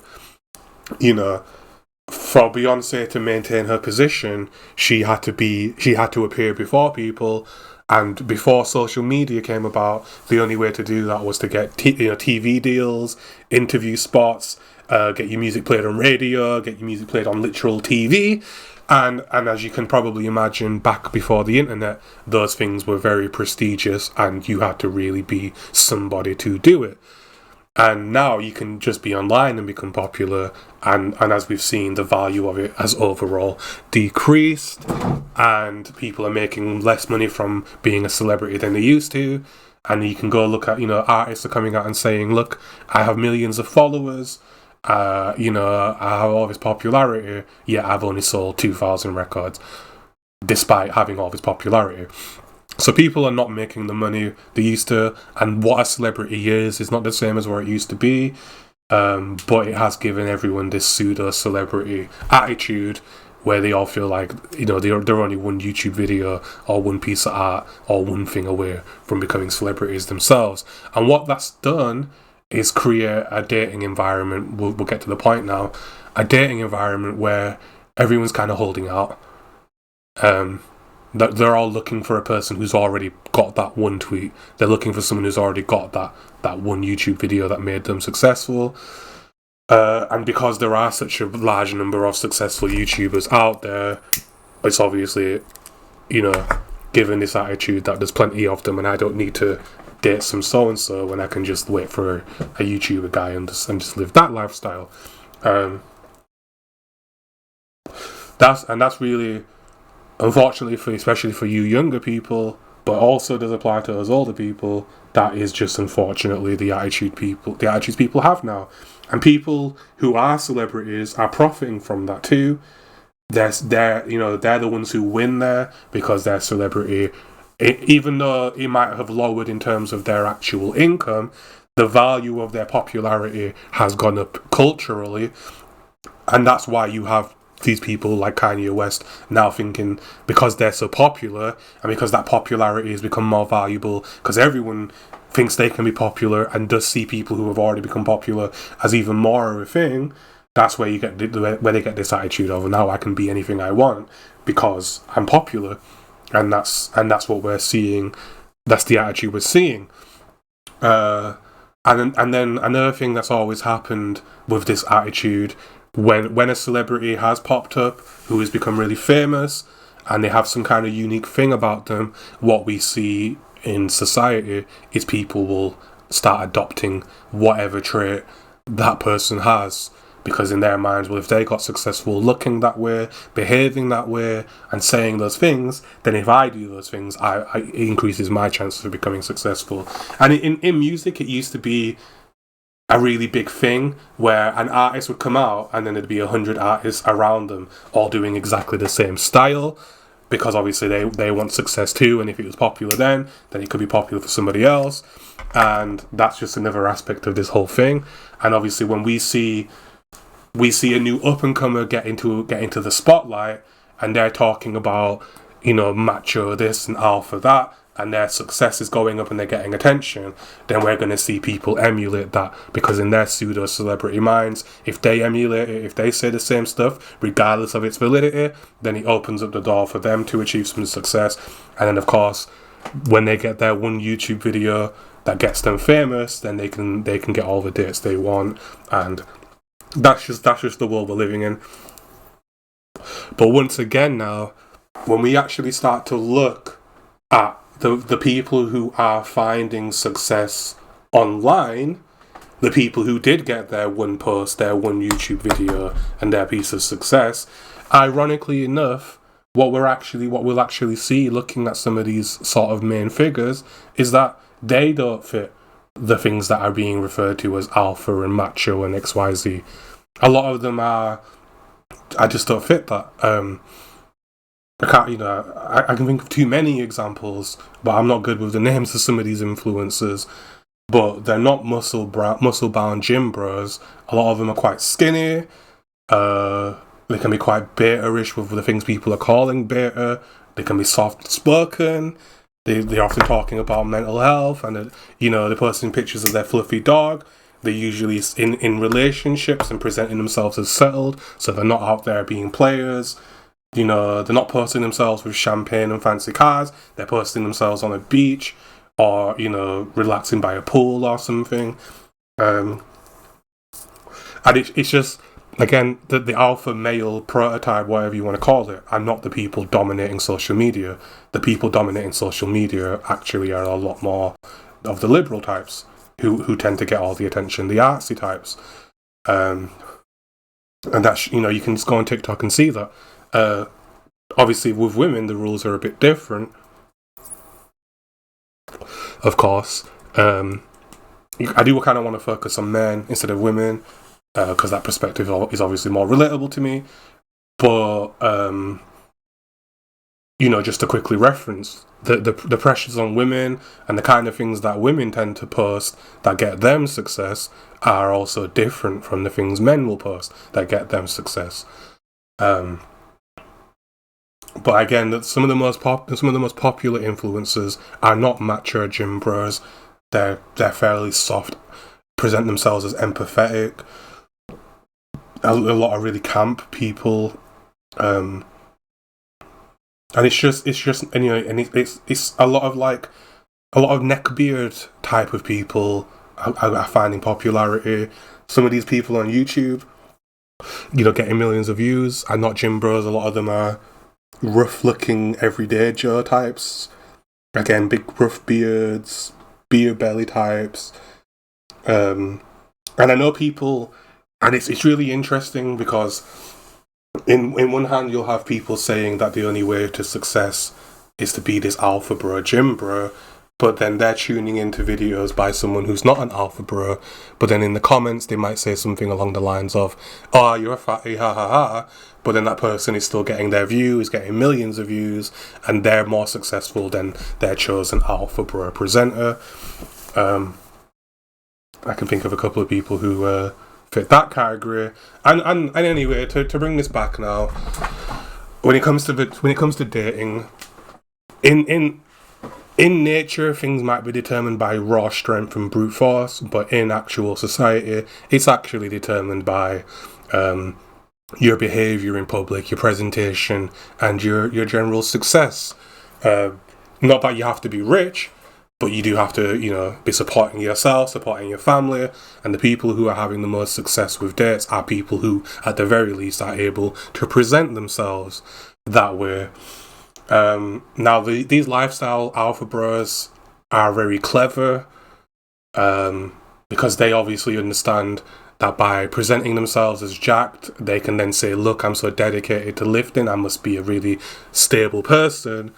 But as anybody with any kind of sense knows, high testosterone individuals are assholes, and not in the way that they pretend to be proud of. They're just aggressive, angry dickheads. And nobody likes them, and no one can ever be arsed with them, and everyone rolls their eyes when they start throwing giant man-sized tantrums, right? But they're smart, and what they've realised is, because they are gym bros, they can present themselves as though they've got everything together and can do no wrong, because people are looking at, well, he must be dedicated to something if he's able to get himself to look that way. And it's not exactly wrong, and that is why they do find success dating, but they are selling you a lie, and the lie is that that's the only way to date, when in actuality, all you really have to do is present yourself as sane, right? And being healthy is just one way of presenting yourselves as sane. But I would also argue that with some of these people's physiques, they can't be that sane if they're pushing themselves that far just to look good. Because that's another thing about this alpha beta thing. You know, the insecure, introverted, quiet guy on the beta side is often, sorry, I'm taking a drink of my drink, is often regarded as beta because he's insecure and because he's like, you know, maybe not doing anything about it. But I do think the alpha bros forget that the only reason they're hitting the gym so hard and doing the things they're doing is because they themselves are very insecure. It's just that they've obviously made the connection that I could feel better about myself if I work on my body, and I don't think they're wrong. And I think that part of it's a good message, and I'm going to talk about why that is. But the rest of it's just garbage, and they're just kind of throwing in a bunch of garbage stuff to sound macho, when in reality, simply having a healthy body is just a social marker that, you know, this person might be sane. This person's looking after themselves, right? But again, you don't need to look like that. You don't need to be big and bulky to attract a date. You just need to look sane and well put together. Now, there is another cultural reason why gym bros are probably having a much more successful time attracting dates. That has nothing to do with their attitudes and their alphaness, and has everything to do with broader society. And that is, of course, the historical name calling by other cultures towards our culture, calling us a culture of fatties. We saw the headlines. The headlines have been around longer than the internet, and that is saying that, you know, the US, the UK, and the Western world are fatties, and we eat too much, we have too much food, and therefore we're fat, and and it's criticism that often comes from other countries around the world that maybe don't have the food supplies that we have here, and you know, don't see the same obesity rates. We could debate a lot about this kind of thing, but it has been a consistent trend that we have been getting called fatties. Now, personally, I don't think there's anything wrong with being fat. I think there is something wrong with being fat and then being upset about it and then not doing anything about it. If you're upset about something, you should take action to change it. I think that goes without saying. But I don't think there's anything wrong with being fat in general. You know, and I'm not talking about mega obese people. I'm talking about just people who are overweight and maybe not like shredded and ripped. I don't think there's anything wrong with that if that's a lifestyle choice you make.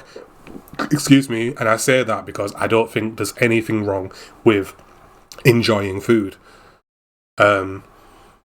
Just as simple as that. However, the obesity problem we had and have is a toll, especially here, because this is something in America you're paying for your healthcare, so the cost of being fat is actually on the shoulders of the fat person anyway. But here in the UK, we do have a social health system, and of course, having a bunch of really unhealthy, obese people does put a strain on our health services. So there is incentive there to push for people being healthier, and we do see the government doing that with the whole 5 a day, nutrition values on food, and just a general push for people to be healthier. And of course, you know, that affects us as a country because it really does have an effect on our healthcare system. But there's a difference between being overweight and being obese in terms of health, and I don't think there's anything wrong with liking your food and maybe having a couple of extra pounds. However, you know, if you're not happy about it, but you know you're not doing anything about it, that's where there is a problem. But you should be happy with who you are. And if you're happy overweight and you enjoy eating and you don't want to do all the gym stuff and you don't whatever, that I think that should be up to you as an adult. But then don't be surprised that people view you as unhealthy when you are physically unhealthy too, at the end of the day. And that's where we bring it back to dating. Because of this attitude and obviously because of the health concerns, you're going to find that less people want to date overweight people, regardless of gender. You know, it doesn't matter if you're a man or a woman, you're going to find that people generally just don't want to date people who have extra weight because they just view it as unhealthy and you're not taking care of yourself. Now, the funny part about that is there are also plenty of people of both genders who will happily date somebody who has extra weight, and that's the kind of thing they're interested in. So again, this idea that the only way to attract a date is to be a gym bro is ridiculous, because if you're a person who just enjoys their food, living their best life and is happy, there's absolutely nothing preventing you from dating. It's just that you're not going to see, you know, as many people interested in you because of this general attitude society has right now that fat is bad, right? And I think a lot of people are projecting when they say that. I think some people have such a genuine fear of being unhealthy and being fat themselves that they project it onto others. And it's kind of like the homophobic thing. You know, they have this attitude of they're going to attack other people who have those traits because they're so afraid of those traits being reflected in themselves. I think my general opinion in life is that another adult shouldn't be troubling you with their lifestyle decisions, as long as they're not directly troubling you, of course. But if they're going about their business, if they want to eat food, if they want to be unhealthy, it's their decision as adults, and you standing there in the street and pointing at them and calling them fatty to make yourself feel better is some schoolyard shit, and you should feel bad.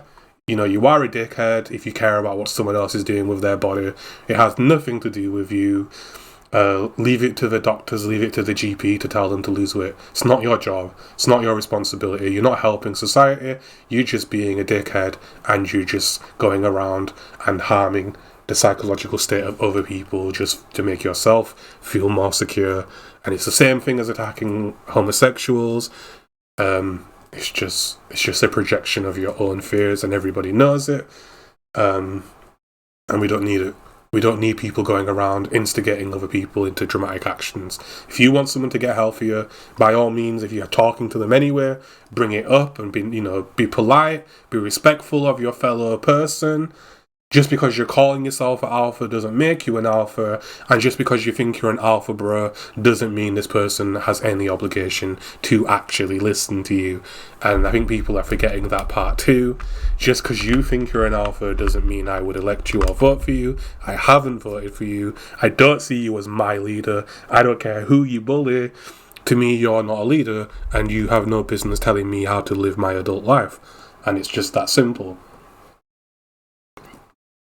And I think, again, it's one of these things that the Alpha Bros are saying, and there is a lot to be said of a person who doesn't care and will say anything to anyone can make a person look strong in the moment. And if people, if you're around some women who still have a high school mentality, they might get a giggle out of the bullying.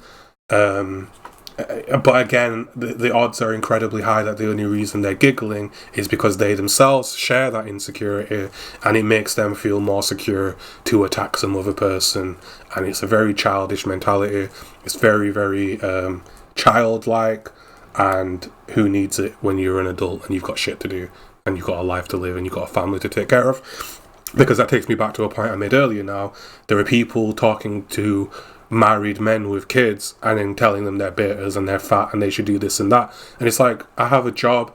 I have 2 jobs, a business, 3 kids and a wife. I have absolutely no interest in listening to a word you have to say. As a matter of fact, why are you even intruding into my life like this? And again, a leader who does that kind of thing would never get elected. And if they did, as we've seen, they're very quickly ejected and they leave a bad taste in everyone's mouth, because that's not the trait of an alpha. It's not the trait of a leader. It is simply the trait of a dickhead. But just like we identified before, yes, people, yes, there are women out there are men out there that are attracted to dickheads, and it's whatever, but there are also men and women out there attracted to a lot of stuff. A lot of very, very different stuff. It's not some special secret, it's not some secret formula, and it's just not how the world works. And when people see that, whether you realise it or not, they're walking away and they're going, wow, what a bell end. And you see these videos posted to Reddit, posted to Twitter of the macho dickhead being a dickhead, and what are the comments saying? Wow, what a dickhead. Because that's what we're seeing. We're not seeing a strong leader, we're seeing a dickhead. So again, an actual alpha isn't going to do stuff like that. But they might want to help people, but they also have the sense to know that insulting people in the street doesn't help them. In fact, it makes them worse, makes them more insecure. And it's just like it would to you, because we have that stereotype too of calling a macho person a fatty, ugly, and then they go home and cry themselves to sleep. And they'll eat 2 grains of rice and they'll have a complete breakdown because they themselves are actually just as fragile as the people they choose to attack, and then that's why they're attacking them, because they're fragile. And that's not a marker of a leader, and those are not the people we elect and never will in large enough numbers to give them positions of power. Historically and even now, it hasn't happened and it will never happen.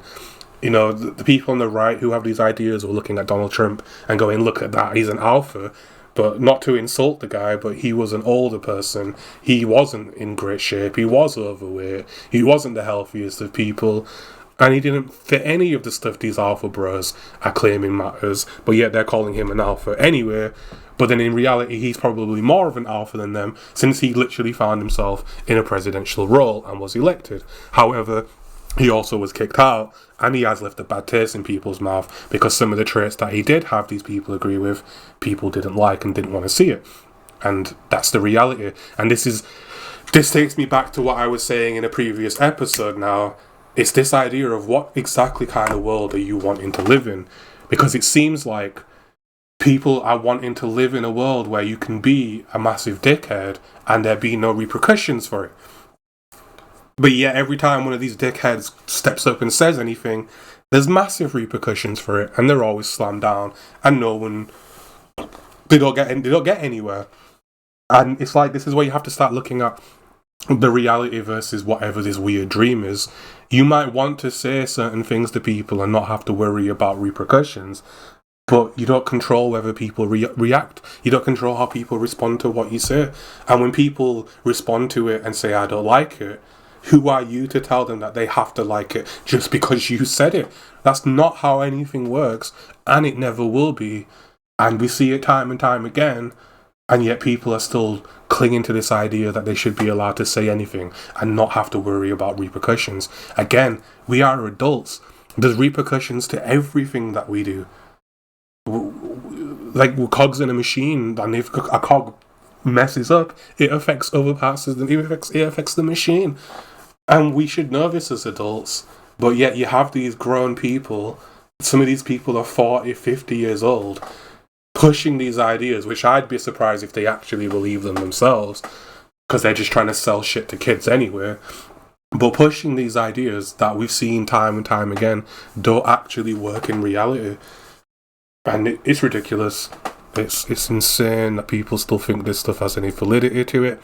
But yet, we're still seeing a push of it in the culture, in society, and I just don't know where people are getting this stuff from. Again, what measures... Because another part of this, again, is what measures the success of dating. If we're using the animal kingdom again as a reference, and we're using these terms as alpha, well, the whole point in the animal kingdom is literally sex for reproduction. Because as we know, animals such as wolves, lions, anything else, don't have sex for pleasure. They literally don't have a mechanic in their brain to have sex for pleasure. The only reason an animal has sex is for the simple and only reason of reproducing and not for pleasure. They don't have sex for pleasure. So drawing a parallel to how humans go about things to an animal is immediately flawed, because humans tend to have sex for pleasure, not just for reproduction, whereas animals only have sex for reproduction. So again, what exactly is the markers of an alpha? Well, in nature, the alpha is the male that gets to reproduce the most with the most of the female animals, right? Looks just like with the lions. There's one male lion and then a bunch of female lions, and he will reproduce with all the female lions. But again, he's not having sex with those lions for pleasure. That male lion is only having sex with them for the simple and only reason of reproducing and nothing else, because lions don't have sex for pleasure. And I can't stress that enough, how different that is from the human perspective, because humans have sex for pleasure. And again, these alpha male types are generally talking in terms of having as much sex with as many women as possible, but they're not sort of saying reproduce with as many women as possible. And you know, again, we've built structures in society as a guideline to prevent people from doing that, because of course it would be incredibly expensive to have that attitude. It'd be a lot of child support being paid, right?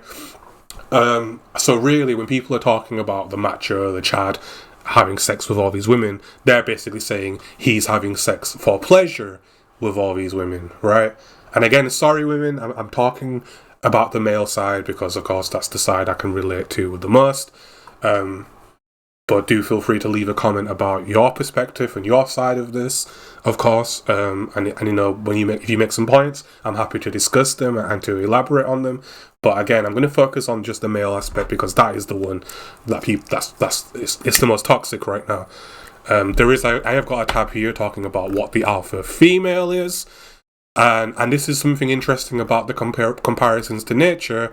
I can't really think of any off the top of my head, But there are species out there where the dominant animal, the dominant creature, is a female animal as opposed to the male animal. And people don't bring that up when they're talking about this alpha stuff. But there are some animals in the animal kingdom, in nature, that actually it's the female animal that's the dominant one. But again, we're not going to get into that too much. We're going to stick to the male stuff. But just again, to ask the question, what exactly is the metric for successful dating? Because if we're going off the animal kingdom, then the metric would be whoever's reproducing. But with this alpha stuff, what we're really talking about is sex for pleasure, which has nothing to do with reproducing. And actually reproducing would be, and it's often joked about, would be a bad thing, because you don't want to be tied down to anyone, and obviously, many other reasons, right? So what's the metric for successful dating? Is it having as much sex with as many different women as possible for pleasure, or is it finding a mate and reproducing? And depending on which one you pick, dramatically changes the entire conversation. It changes the whole conversation. And again, this idea that the only people who are successfully sleeping with multiple women are these macho bros is just false. It's just not true. Again, those of us in the real world who have been out in the dating scene know that, first of all, a lot of the times people are having sex isn't something that's really planned for. I don't know. I don't even know. I just, a lot of these interactions happen kind of like you might be invited to a party, or you might be invited to an event, or you go somewhere and there's men and women present, people bring their friends, and then you might hook up with the associate of an associate or whatever, a work colleague, etc. And more often than not, it's more of a in the moment chemistry thing than it is something that you specifically plan for. And I'm sure if we did like a survey and we looked at the reality of this, we'd find that most of the times that people are hooking up are in these types of circumstances, and then we have a percentage of people who are just complete randos in a bar. But most of the time, most of the people that people are hooking up with will generally be, associates of associates and people of that nature. So If the main sort of factor in these encounters is more to do with circumstance, then already we can see that being a gym bro isn't the most vital ingredient. Being a gym bro might help in that circumstance to just appear more attractive and maybe get more attention or whatever, but it is not the determining factor in whether or not something's going to happen. It's just one of the factors that can affect things. But slimmer guys, even overweight guys, are perfectly capable and do end up hooking up in these circumstances too. It's not something that's very often planned for. The exception to that, and I think where a lot of this stuff really does come from in the adult world, is when we're talking about something like online dating. Now, internet dating and online dating is incredibly toxic. It's not even anybody's fault, but this is where we start getting attitudes of men thinking women only go for this, and obviously the men that get picked, thinking they're more elite because of their traits, because they were picked. But It really sucks, because the reason that dating sites, especially Tinder, and I just want to go back to the saying, so again, something like an online dating arrangement, there might actually be more of an actual planned expectation for a sexual encounter. It's kind of often implied with these kinds of things. So there's an example where, okay, this might be more of a planned arrangement to have sex or whatever, right? But what we see and the trends we see on these dating sites is that 90% of the men on there are not getting replies. They're not getting acknowledged. They're not getting any attention, and they're not getting any matches. And then we find that a small percentage of men are getting a lot of them, right? And again, the people who are getting selected are often the more attractive of the bunch. Do tend to have better bodies, just all the things that we're kind of talking about. A lot of this does actually come from dating sites. Now, the big problem with dating sites and how they kind of function, and why so many men are struggling to get dates through these sites, and why it's so disheartening, and why they're getting so desperate and feel like they've got to do all this stuff to date, is because at the end of the day, the very first and obvious factor is numbers. It's a numbers game. Because how men often use Tinder boils down to just swiping right to as many people as possible and hoping you get a response. When you're a woman, you got to look at it like this: you're doing that, and then basically every other guy on the app is doing that. So when you're on there and you're a woman on there, and if you have a woman friend or a partner, you can test this for yourself. As soon as they make an account on there, within the very first day, they have hundreds of likes. They get so many likes that it stops counting them, right? But if you go on there as a man, it's dramatically different. It's like extraordinarily different. You might get 10 over the course of a week, whereas a woman might get 300 in the first hour. And I think this is what people struggle with in understanding why they're not selected. It's kind of like winning the lottery, that they're even going to see you on there. It's a numbers game, right? Like, it's not that you're showing up in women's feeds and you're just getting swiped left all the time. It's that you're probably not even appearing in their feeds in the first place, because there's so many other men, and the way the algorithms work, other men are getting put before you for various reasons that are beyond your control.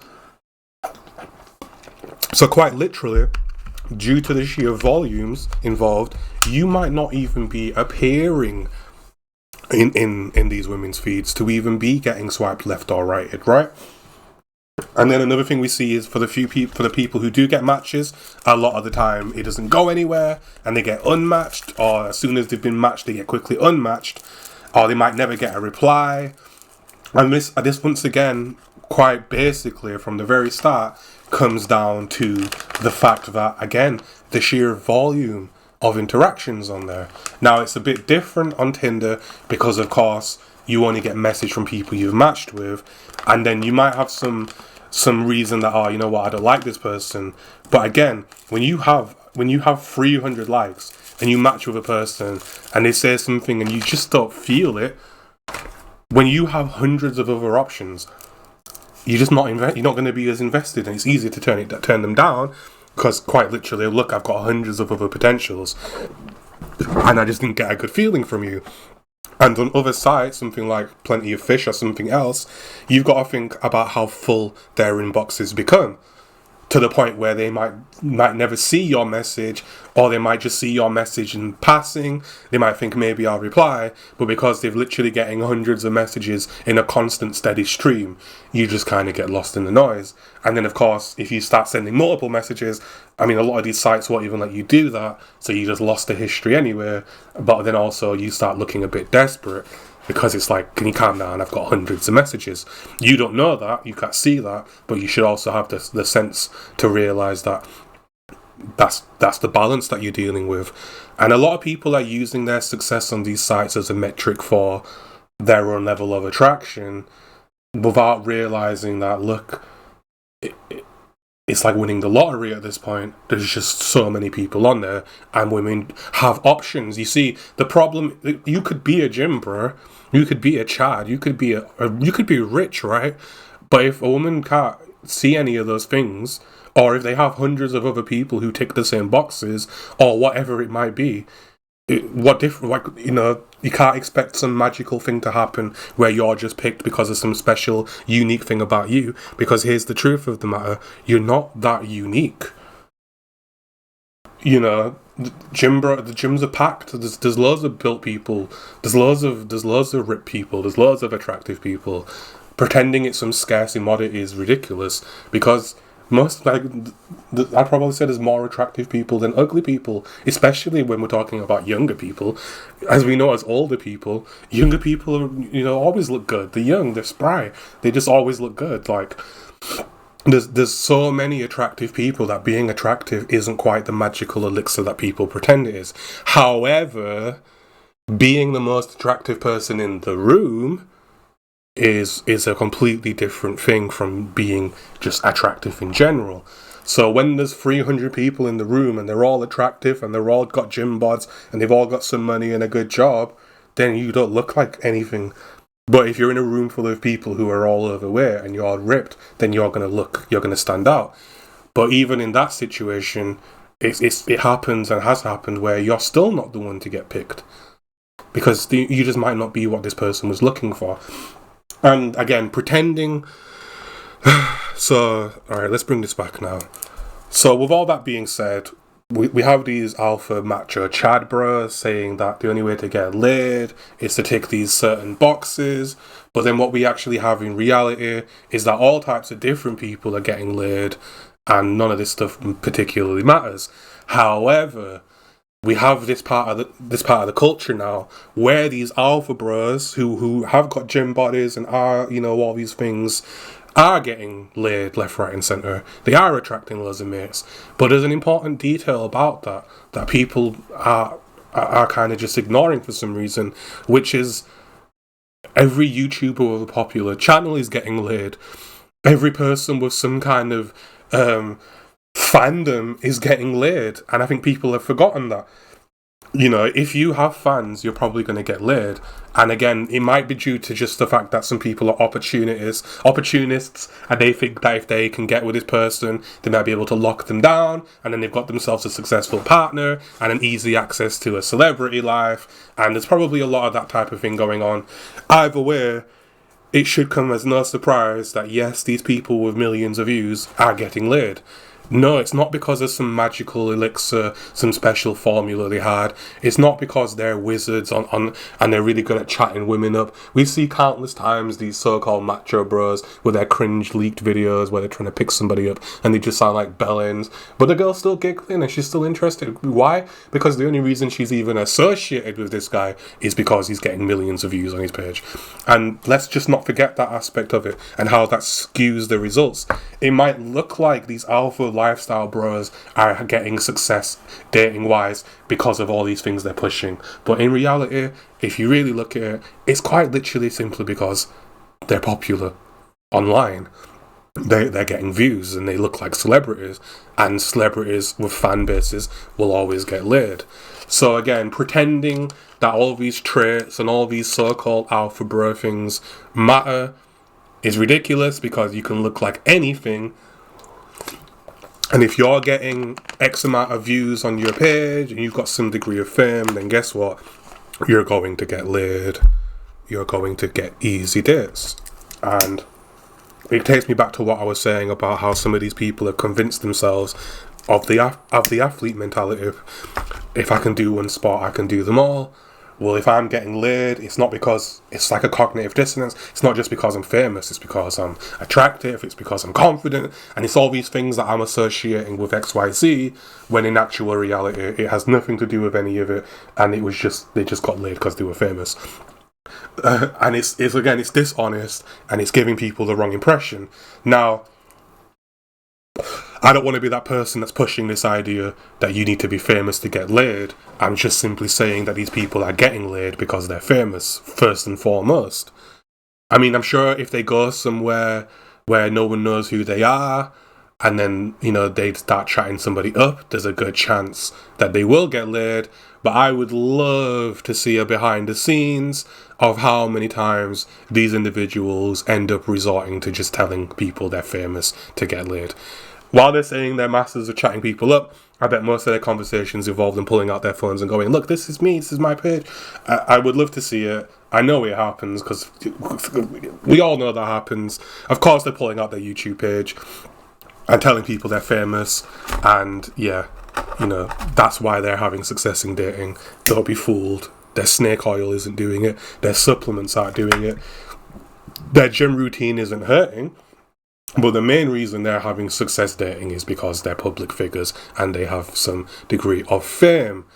And again, if you want to date girls that sleep with celebrities, then you do need to become a celebrity. But if you just want to date and just find partners, then there's a different way of going about it. There's a different set of rules. And again, what you find that in the adult world, in reality, most hookups happen through associates. That's just a fact. Yes, you can go to a bar and you might stumble onto a single woman and she might be interested and you might be able to chat them up. But that's... No, I don't want to comment on that too much because it's entirely plausible. But generally, when people go out, they go out with friends, and the odds of finding a woman who's out there single by herself or just in a small group of women and with nobody else is incredibly slim, because people and women tend to go out in groups for safety reasons and for social reasons. It's just not very likely that you're going to go out and actually find a single woman by herself who's available. It's just not very likely. And we see the pub men trying to chat up the bar lady, not realising that they're steaming and the bar lady is bone sober and has no interest in some drunk guy. And then people take that personally, and it's like, oh, if I look like this, she'd go for it. And it's like, no, she wouldn't, because she's sober and she's working and she wants to go home, curl up with her TV or her computer and have a quiet night once everything's over with. So, again, people... It's got nothing to do with all this macho alpha jock bullshit. You know, people get laid, and I hate saying that, but people get laid for all types of reasons, but most of these things are happening through people's associates. So if you really want to have a chance at pulling a date or getting with someone, then make some friends and go out with those friends, and that's the actual way that you meet people. By all means, go to a club, go to a bar, see if there's women there who are single looking to mingle, as they say. But I do think you're going to have most of your success the old-fashioned way, and that is by getting to know people, making social connections, and being introduced to people that way. And it doesn't matter what you look like. If you... Right, and I've got to say, if you're obese, then you're obese. And you know what being obese means to people. It means you're very unhealthy, and it also means that, I mean, let's look at some of the simple stuff now. If you're obese, you're probably not going to perform very well in bed. That's not some alpha bro magical shit. That's literally health. You know, you've got loads of body fat. Things do disappear into body fat. Your heart's working harder just to keep you functioning. Your muscle mass is probably, well, not low, because you probably have a decent muscle mass if you're obese, carrying all the weight around, but the odds are high you will perform in bed. And I would imagine that when we're talking about casual interactions, nobody's really trying to have sex with someone who can't have sex. So right off the bat, if you are obese, you should already know your position, and you shouldn't really realistically be expecting to attract anybody apart from potentially someone who themselves is obese, or someone who, for whatever reason, wants to date somebody who's obese. And there are people that fit that category. But if you are obese, you know yourself with your common sense that you're probably not going to be the first choice for a sexual casual encounter, because the odds are incredibly high that you can't perform sexually. However, if you're just kind of overweight, you got a little couple of extra pounds, then, you know, there's absolutely no reason why you might not find yourselves a date or might not get yourselves into a casual encounter. It happens. It definitely happens. And there are people who settle down and get married with guys who are a bit podgy and do have a bit of extra weight. I'm not talking about obese, but I know that in the UK, you know, people are dating, and I see people out on dates and people out with women who have got extra pounds on them, and it doesn't appear to be any kind of particular issue for them. So if you're just a bit overweight, if you're skinnier, you know, don't let people tell you that you're automatically not attractive just because you have those traits, because in reality you probably will find that actually if you're going about things the right way, and you are getting out there building social connections, you are meeting new people, and more importantly, what I'm trying to say is you're getting yourselves into positions where you're going to meet new people, then you'll probably find that actually you have no trouble dating people, and it actually really just boils down to chemistry and having a, you know, because this is another thing people say, having a good personality or having like a really well-developed personality or being really good socially. But then in reality, all of these things actually are determined by chemistry, And while there are people who are really good at building up chemistry out of thin air, and I've met some people who was amazing socially, they could say anything to anyone and just reel off the most perfect, well thought out, cleverest statements and things that you would never think of, and have everyone in the room laughing, and they were super charismatic. And while there are people who have that skill, really, most interactions actually just come down to chemistry and having some things in common with a person and being able to make jokes and references that the other person understands, and that alone is enough to build chemistry. And if you have good chemistry, that's the kind of thing that's going to lead to dates and to having a sex life, is just having chemistry with a person. And you don't need to be any particular type of person to have chemistry with a person. You just need to be compatible. And what these alpha bros should be pushing is that, yes, being able to, generate chemistry and create chemistry, if there is such a thing, but having chemistry with people is infinitely more important than any of the other shit that they're telling you is important. And the same thing goes to you younger people at school as well. At the end of the day, and this is one of the things the alpha bros do say, and I do think they've got a good point, at the end of the day, you're not going to get a date if you're not even trying, if you're not making the moves to get one. If you don't go up and talk to the girl you like, then it's never going to go anywhere. You do have to go and make that approach. At the same time, yes, you might have anxieties. Yes, you might feel uneasy, and you might be too anxious to approach. And this happens to adults too. You might see someone in the bar who's caught your attention, but you don't really have the stomach to go over there and talk to them. Then you also can't be surprised when nothing happens with them, because hello, you've got to go over there and actually interact with people for anything to happen. And there's other things too, like women can smell bullshit from a mile away. A guy who's out there just trying to get laid, women know that. They can tell, and this is probably another reason why certain people do have more success than others, because women can smell desperation. Sorry to use a term like smell, because I think men can too, in women as well. Men can smell bullshit too. But women are very aware people. This one of the things the alpha bros are getting wrong is pretending that women are stupid and easily to manipulate. Because as anyone who actually knows something about real life knows, women are not stupid, and women are not easily manipulated. I mean, they can be manipulated just like any person can. But generally, you'll probably find that women are actually really good at social interactions and at positioning themselves and being perceived however they want to be perceived. It's if we're talking about the nature stuff, it is part of the women the women's natural survival toolkit. Sorry, one moment. Yeah, sorry about that. It is a part of women's natural toolkit to be able to read social cues differently to men. They can read men better than men probably realise, because at the end of the day, when we're talking nature, one thing that I don't think people get, and this is kind of in the whole neckbeard incel attitude, is that yes, if you're walking down a dark street and you're a man and there's a woman or a feminine entity of some kind walking down the same dark street, yes, they're going to be scared and they're probably going to be quite uncomfortable with your presence there. No, it isn't because there's something inherently wrong with you. It isn't because there's something inherently wrong with men, necessarily. It's more to do with the fact that in that circumstance, women are more alert and are ready to read cues that might result in them being in danger. And when you're in a heightened sense, such as a fight or flight adrenal response, you do tend to be more uncomfortable and jittery and aware. And it's a built-in mechanism to keep women safe. And at the end of the day, if you are being entirely honest, if you was walking down that street and you're a man and you see a woman, can you honestly, with the entire honesty of your mind, say to yourself that you didn't at some point in your head think potentially something could happen there, right? Yes, I know not every guy thinks like that. However, I know that for a lot of the guys out there, they probably did have that thought, and it's an important defense mechanism for women to be able to pick up on stuff like that.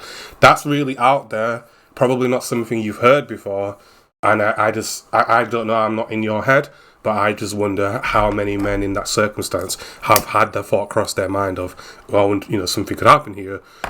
And then they've noticed that the woman's hurried her pace, crossed the road, keeps looking back, scared even, whatever it might be. Excuse me.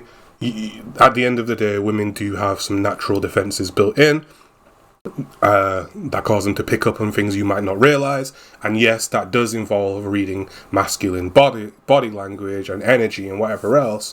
And yes, women can tell from a mile away as you approach them what your intention is, whether you think you're Mr. Slick or not. Now, whether a woman chooses to pursue a person when they sense certain things coming from them is entirely up to her. And if you're approaching a woman and you're thinking with your dick, and you're thinking, I just want to get laid, and she's not looking for that, then yes, of course, she will reject you. If, however, she is interested in a casual thing, or she's interested in you, and she's willing to go through with that to learn more about you and potentially build something, then yes, she'll go along with that. But what you have to realise is that women can read you just as much as you're trying to read them.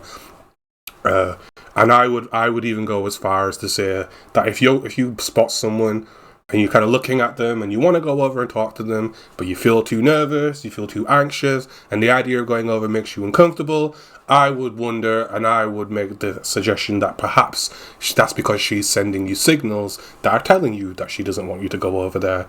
And, you know, maybe sometimes it's right to listen to your gut.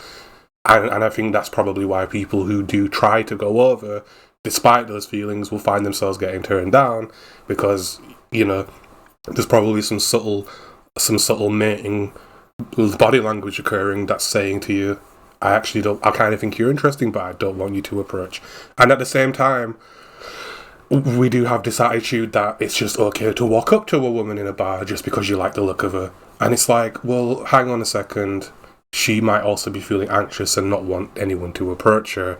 Just because you've been told by the guru that it makes you look like an alpha doesn't actually mean it's going to be received that way by the woman.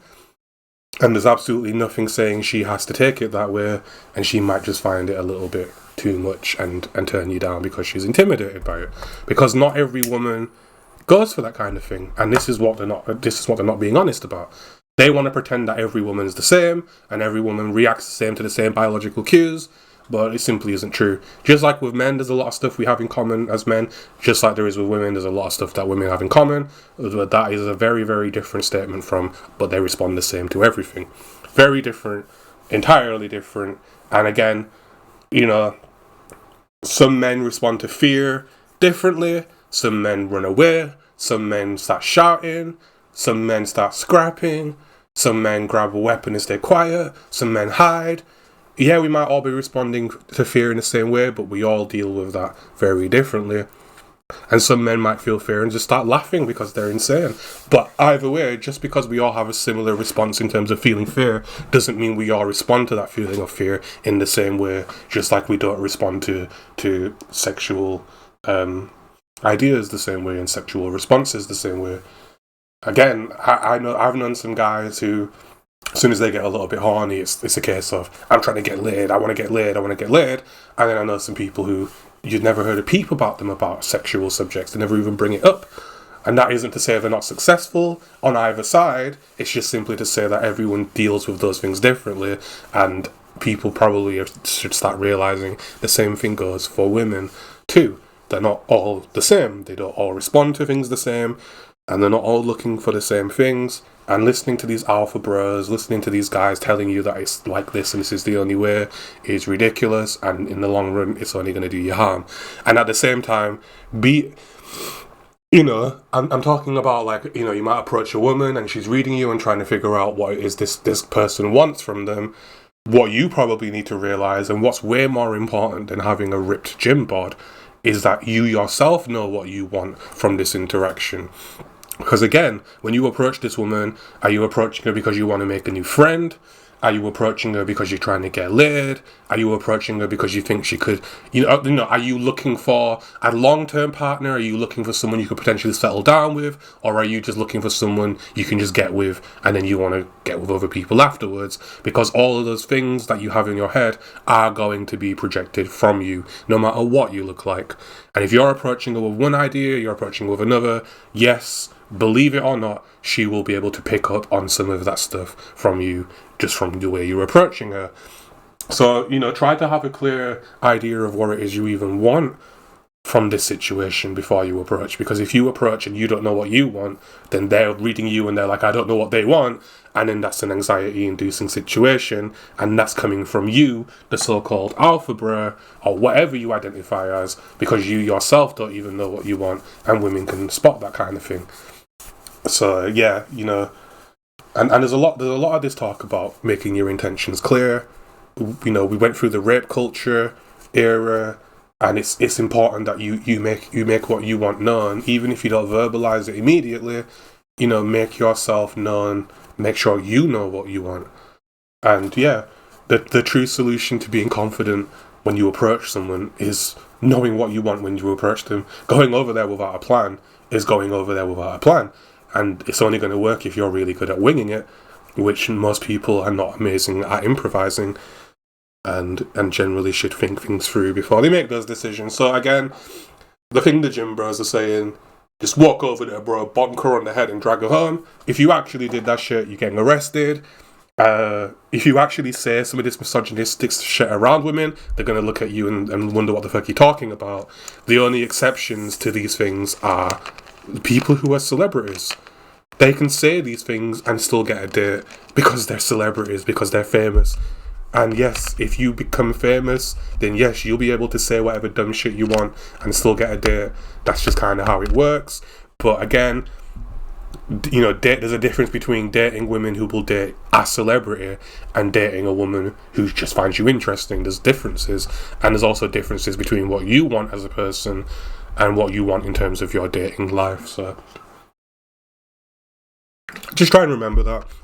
Another argument I can make is because it's interesting that throughout school days and high school and college days, there's this big focus on getting laid, but then realistically reproducing at that age is a terrible idea societally. You should take time away to build your careers first, build your life first, and then focus on dating. So to be completely honest, the fact that there's even such a culture of this getting laid during college idea is really, really wild, because to be honest, if you did do that, the chances of you becoming this successful celebrity alpha dude is much, much, much lower anyway, because you're going to be forced into a 9-5 job a lot sooner than your peer who doesn't have a family. So so whatever this massive push for getting laid throughout school is anyway is ridiculous. And people like myself who are willing to be honest will just tell you outright that, look, there really are more important things to worry about. Find your success first. Date, of course. Yeah, I'm not saying not to date. I'm not telling you to be a cell. Because if there's an incel, then you can also be a cell, which is just celibate anyway. I'm not telling you to be celibate, but I am saying just think that through. The people you're listening to who have found this success, they got successful first and then started doing all this.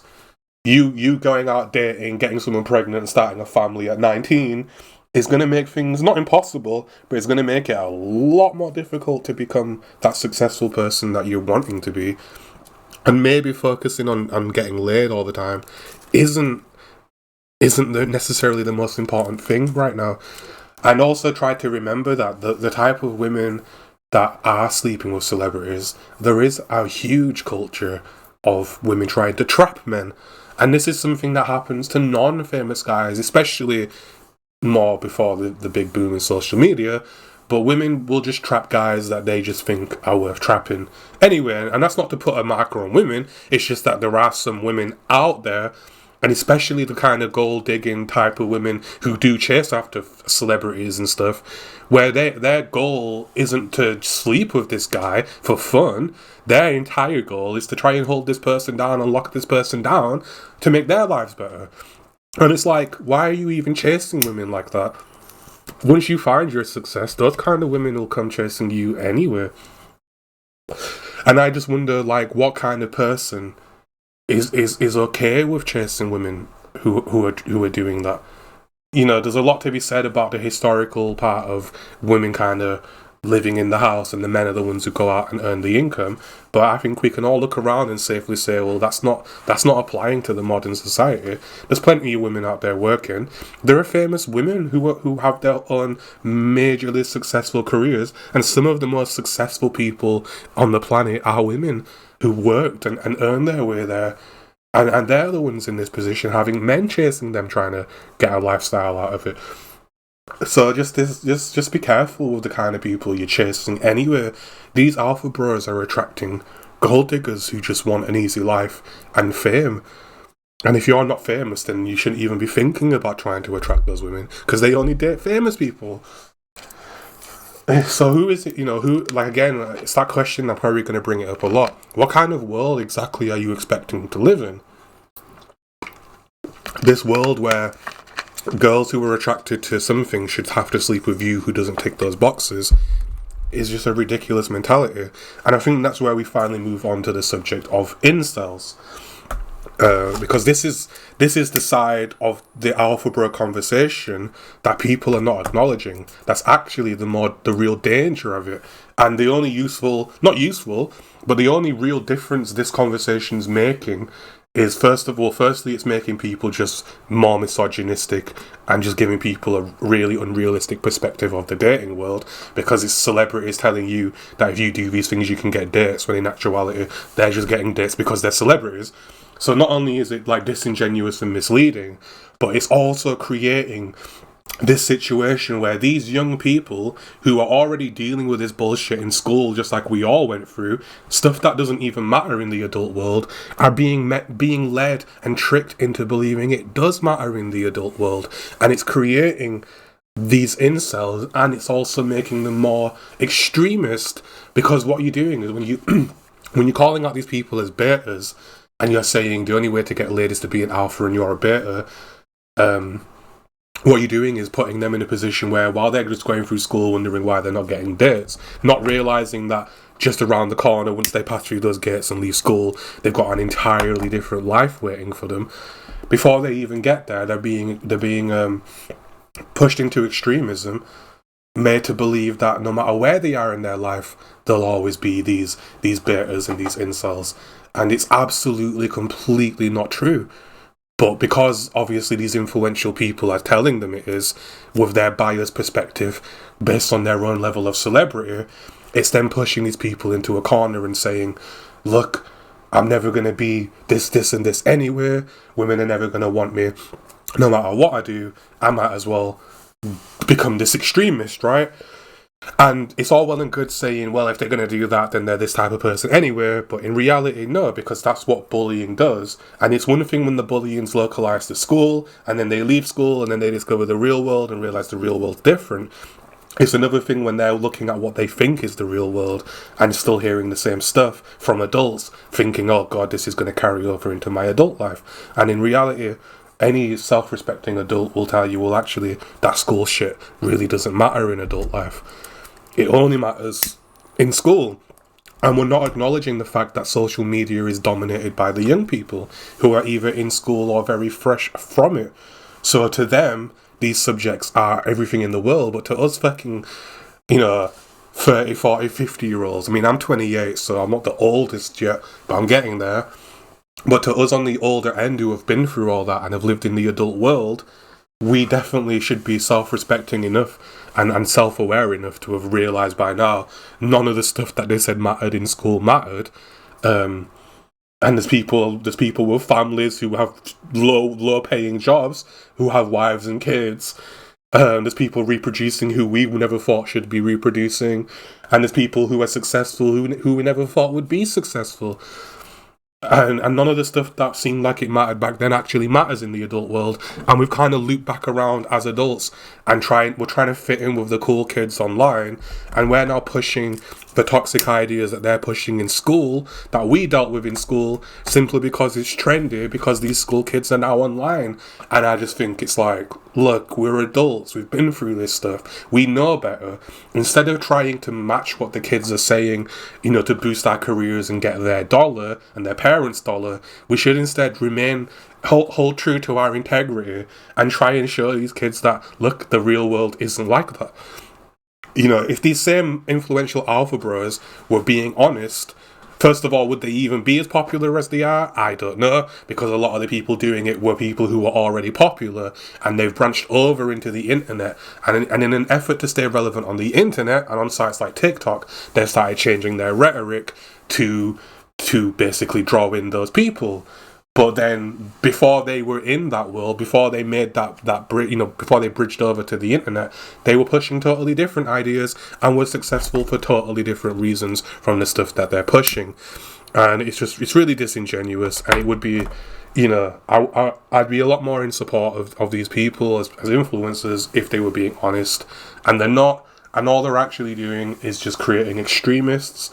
They're creating extreme misogynists. And what these alpha bros are not acknowledging, and what people are not realizing, is the so-called incels that hate women are actually no better or no worse than the alpha bros spreading the ideas that's causing everyone to hate women.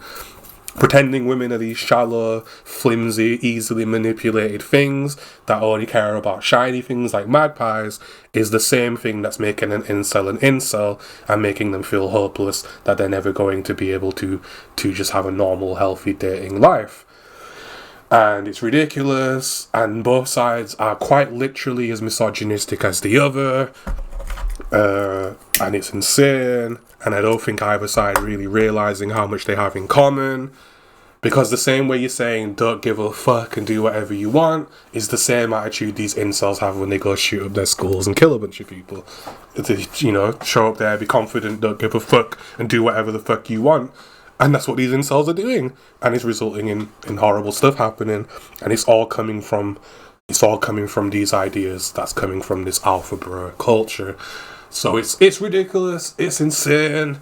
So, you know, I've covered a lot of stuff here. We're now on 2.5 hours, way longer than I thought this would go on. But there's just so much stuff to be said about this entire culture we're pushing, and a lot of it is genuinely insane. And it's all schoolyard shit, but because all these grown adults are trying to be popular on TikTok, a website dominated by younger people, we are now literally seeing these grown adults trying to recapture their youth and behave like school kids, and it's just pushing ideas that's just hurting the actual school kids, and it's really sad that they don't have the self-awareness to see that that's what they're actually doing.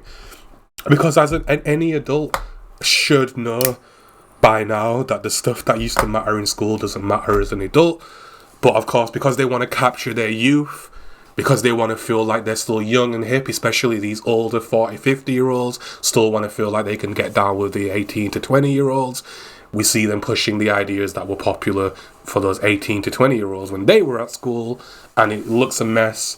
It sounds really childish to us more mature people, and it's just like, yikes.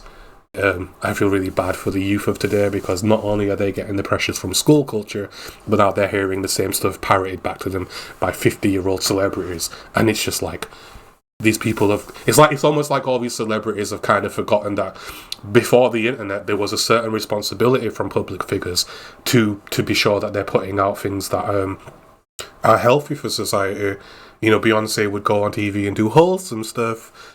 It would all be movies and TV shows that were all very wholesome, and they were very careful about their image. And it's like celebrity culture has forgotten all that, and now you have celebrities endorsing really harmful, toxic shit, and they're not acknowledging the reach that they have when they're pushing this stuff. And that's why we're seeing cancel culture, and we're seeing a pushback from cancel culture, because the celebrities have forgotten how significant their roles are in society and how much influence they have.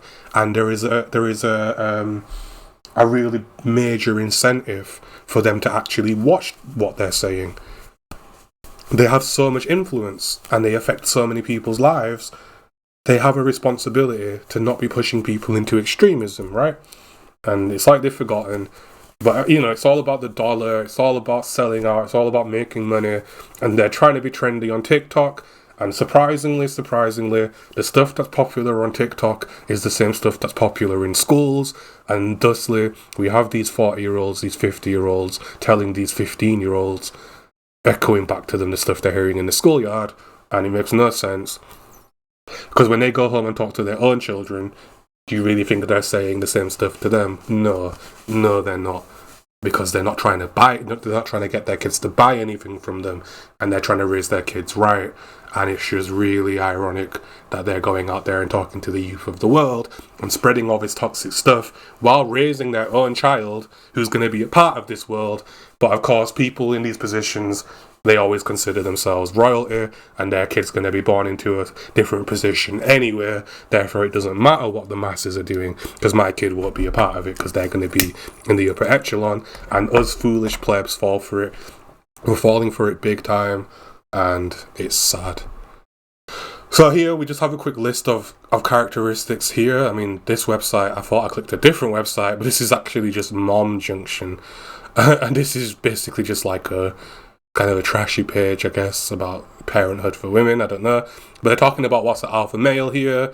And, you know, it's just stuff like this. Faces challenges head on, makes tough decisions. They're humble, very determined, a proper gentleman, natural leader, aware of their flaws, physically and mentally strong, honest and upfront, manages his emotions, clear about his goals, particular about his appearance, protective of loved ones, strong communication skills, and a great sense of humour.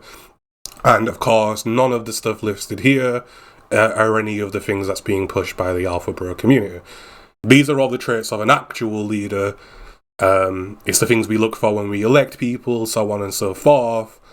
But it's not the stuff being pushed by the alpha bros. Being humble is not part of it. You're supposed to be a dickhead and arrogant and da-da-da. I suppose determined, of course, is fair enough. But then being a thorough gentleman, respect for women.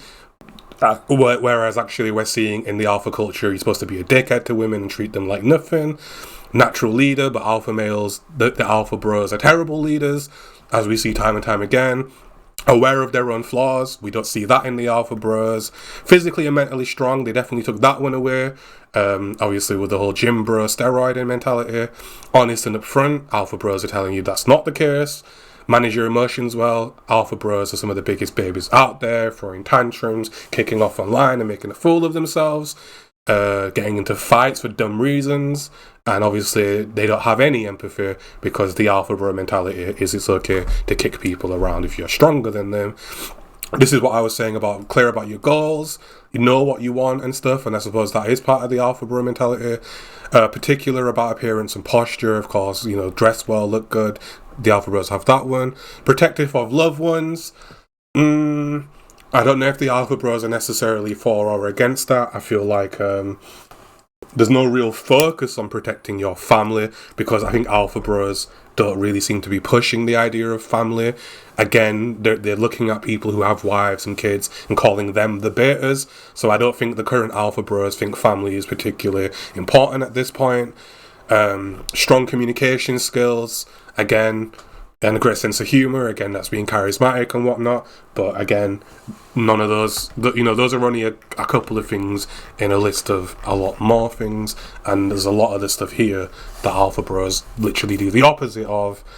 And yeah, it's just, there's just so many ways of defining what an alpha is, but again, none of the things that the alpha bros are pushing actually have anything to do with being an alpha, which is a leader, and are more just about fighting your own insecurities and looking as good as you can, and then still being insecure anyway. But, you know, then we have one here for the alpha female, and a lot of the traits are basically the same. Strong, confident, you know, healthy. It's all the same stuff. Yeah. It's just the same type of stuff. So again, understanding the difference between what an alpha is to animals and in the animal kingdom, and what and bringing that into human society, and realizing that what we've determined as alpha is dramatically different from these guys. Being popular doesn't make you an alpha, but being put into a position of leadership does. And obviously being popular doesn't automatically mean you're a good leader. You know, making sales with your business doesn't automatically make you a good businessman, because you can have a good product but be really bad with business, and have other people running your company who are good leaders, who might not be popular, and just this whole attitude that there is some magic special ingredient that's going to get you laid all the time. The only thing that a really ripped gym body will probably do for you is it's more likely to get you a match on Tinder,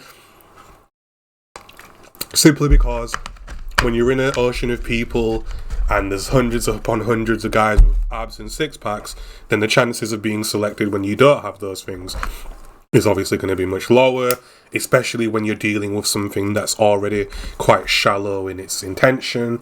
Because at the end of the day, when you meet people out in the world, you know, the people in the room is a random combination of people, and whether you stand out or not is going to just come down to the people in the room. But on a dating site, the only real determining factor as to whether you get a match or not is a photograph. And that's incredibly shallow as a means of dating, because photographs don't even represent how we look in person. It's a 2D representation, so it's not even entirely accurate. There are such things as filters and editing, and it is just an upfront, really shallow way of connecting to people, and the results of the success on their shows and the kind of people who get success from there. So again, just watch out for the kind of people you're engaging with, because at the end of the day, anyone who's on Tinder and is using it actively to find dates is quite probably a very shallow person themselves, because it is such a shallow, it's a very shallow way of dating. The true way to date, the true way to meet people is to go out into the world and meet people. And if you don't make those decisions, no matter who you are, no matter what you look like, you're never going to have success dating. And just be careful who you listen to and what their intentions are, because again, a lot of these people telling you how to do XYZ are only doing XYZ for reasons, for other completely unrelated reasons. And again, yes, being successful is a major determining factor in this kind of thing, but then also being successful quite literally has nothing to do with how you look, because there's just so many successful people out there that are not, gods and goddesses, or at least they don't start that way, but then they get their success, they get a couple of things done, they get better makeup artists and whatever else, and start to look better. But there are so many successful people that are not particularly attractive. And also a lot of the people who are being called attractive are not naturally attractive anyway. Again, like a lot of these people, men and women, are wearing insane amounts of makeup, right? And say what you want about that, that's all well and good, making sure you look your best out in public. It's still just interesting that that kind of beauty is something that can be artistically recreated with makeup and isn't some inherent feature that you just have, right? So again, your definition of beauty is probably different from mine, and what you think is going to work for you might not work for me. We're all different people, different circumstances, and we're all looking for different stuff. Know what you want, understand who it is you're trying to be, and be careful of the kind of women and the kind of women who are being used to impress you, because again, so-and-so Keemstar, whoever on Twitter can be like, I just banged this broad, and then they show you a picture of a really attractive girl, but then the reality is the only reason he ever was able to get with that girl at all is boiling down to the fact that he has a following on YouTube anyway, and it's like he's showing off about someone who's effectively a gold digger and it isn't in your category of life. And if you want to sleep with those type of girls, then you do need to become successful. But there are other types of women who go for different things. And what you should probably be doing is looking for women who are more compatible with your life and your circumstances. And just don't be fooled all of the genetical flaws that exist right now.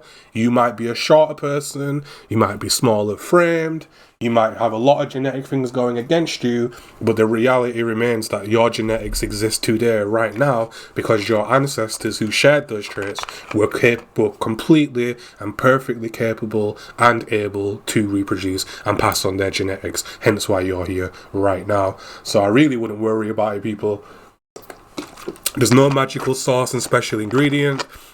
And also, just be careful, because a lot of these gym bros are telling you that they're built naturally, but they're actually on steroids. And ironically enough, when they pass on their genetics, they'll be passing on the genetics before the steroids, not post-steroids, right? So they might be jacked mega chads, but their offspring won't have that body and won't have that build, because they didn't even have that build until they took some kind of drug to push them to that point, and that isn't going to pass on in their genetics anyway. So the whole thing's a bit of a con job. And just try and keep that stuff in mind. And also I can't stress enough that when you're younger and you're in school, you're in college, you're doing all this stuff, trying to build your life and career, that building that career is way more important than trying to get dates. Because if you do get a date and you do get a girl pregnant, then guess what? You're gonna have a lot on your plate that, if you didn't have it, probably would have made your career and your success easier to deal with. So just keep that kind of thing in mind.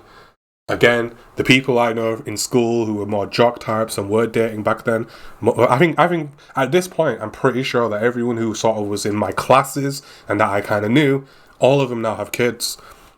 And I settled down into their lives. And they were the gym bros, they were the alpha bros, and now they're just working regular jobs and they have children and they're living that life and they haven't achieved any particular types of success and they're just regular Joes and there was really nothing to it. So again, I'd argue that there's just more important things to worry about. And the people I've seen who have gotten high levels of success already are people that quite literally don't have kids or families, and they're just out there. You know, I know one girl who I went to school with is now like a big CEO in London. So she really became, properly successful, and she's just a single woman, no family, no nothing. So it does just go to show, some things are just more important than trying to reproduce all the time. So don't let these people get under your skin. There's no true advantage to being an alpha bro. But it doesn't hurt to be fit. It doesn't hurt to be muscular in general, because people will look at you and think you're healthier and have your shit together more, just in general. It's common sense though.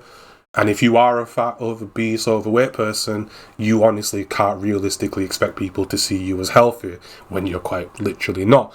At the same time, no one can tell you how to live your life, and if you enjoy your food and you're happy to be the way you are, that's way more important, and you're probably going to attract partners based on that quality of being happy with who you are than you ever will being an insecure mess trying to be everybody that you're not. So I'm going to have to stop here. It's a 3-hour video rambling on about alphas and whatnot, but I hope you can take something away from this. Thank you to anyone who made it this far in this video.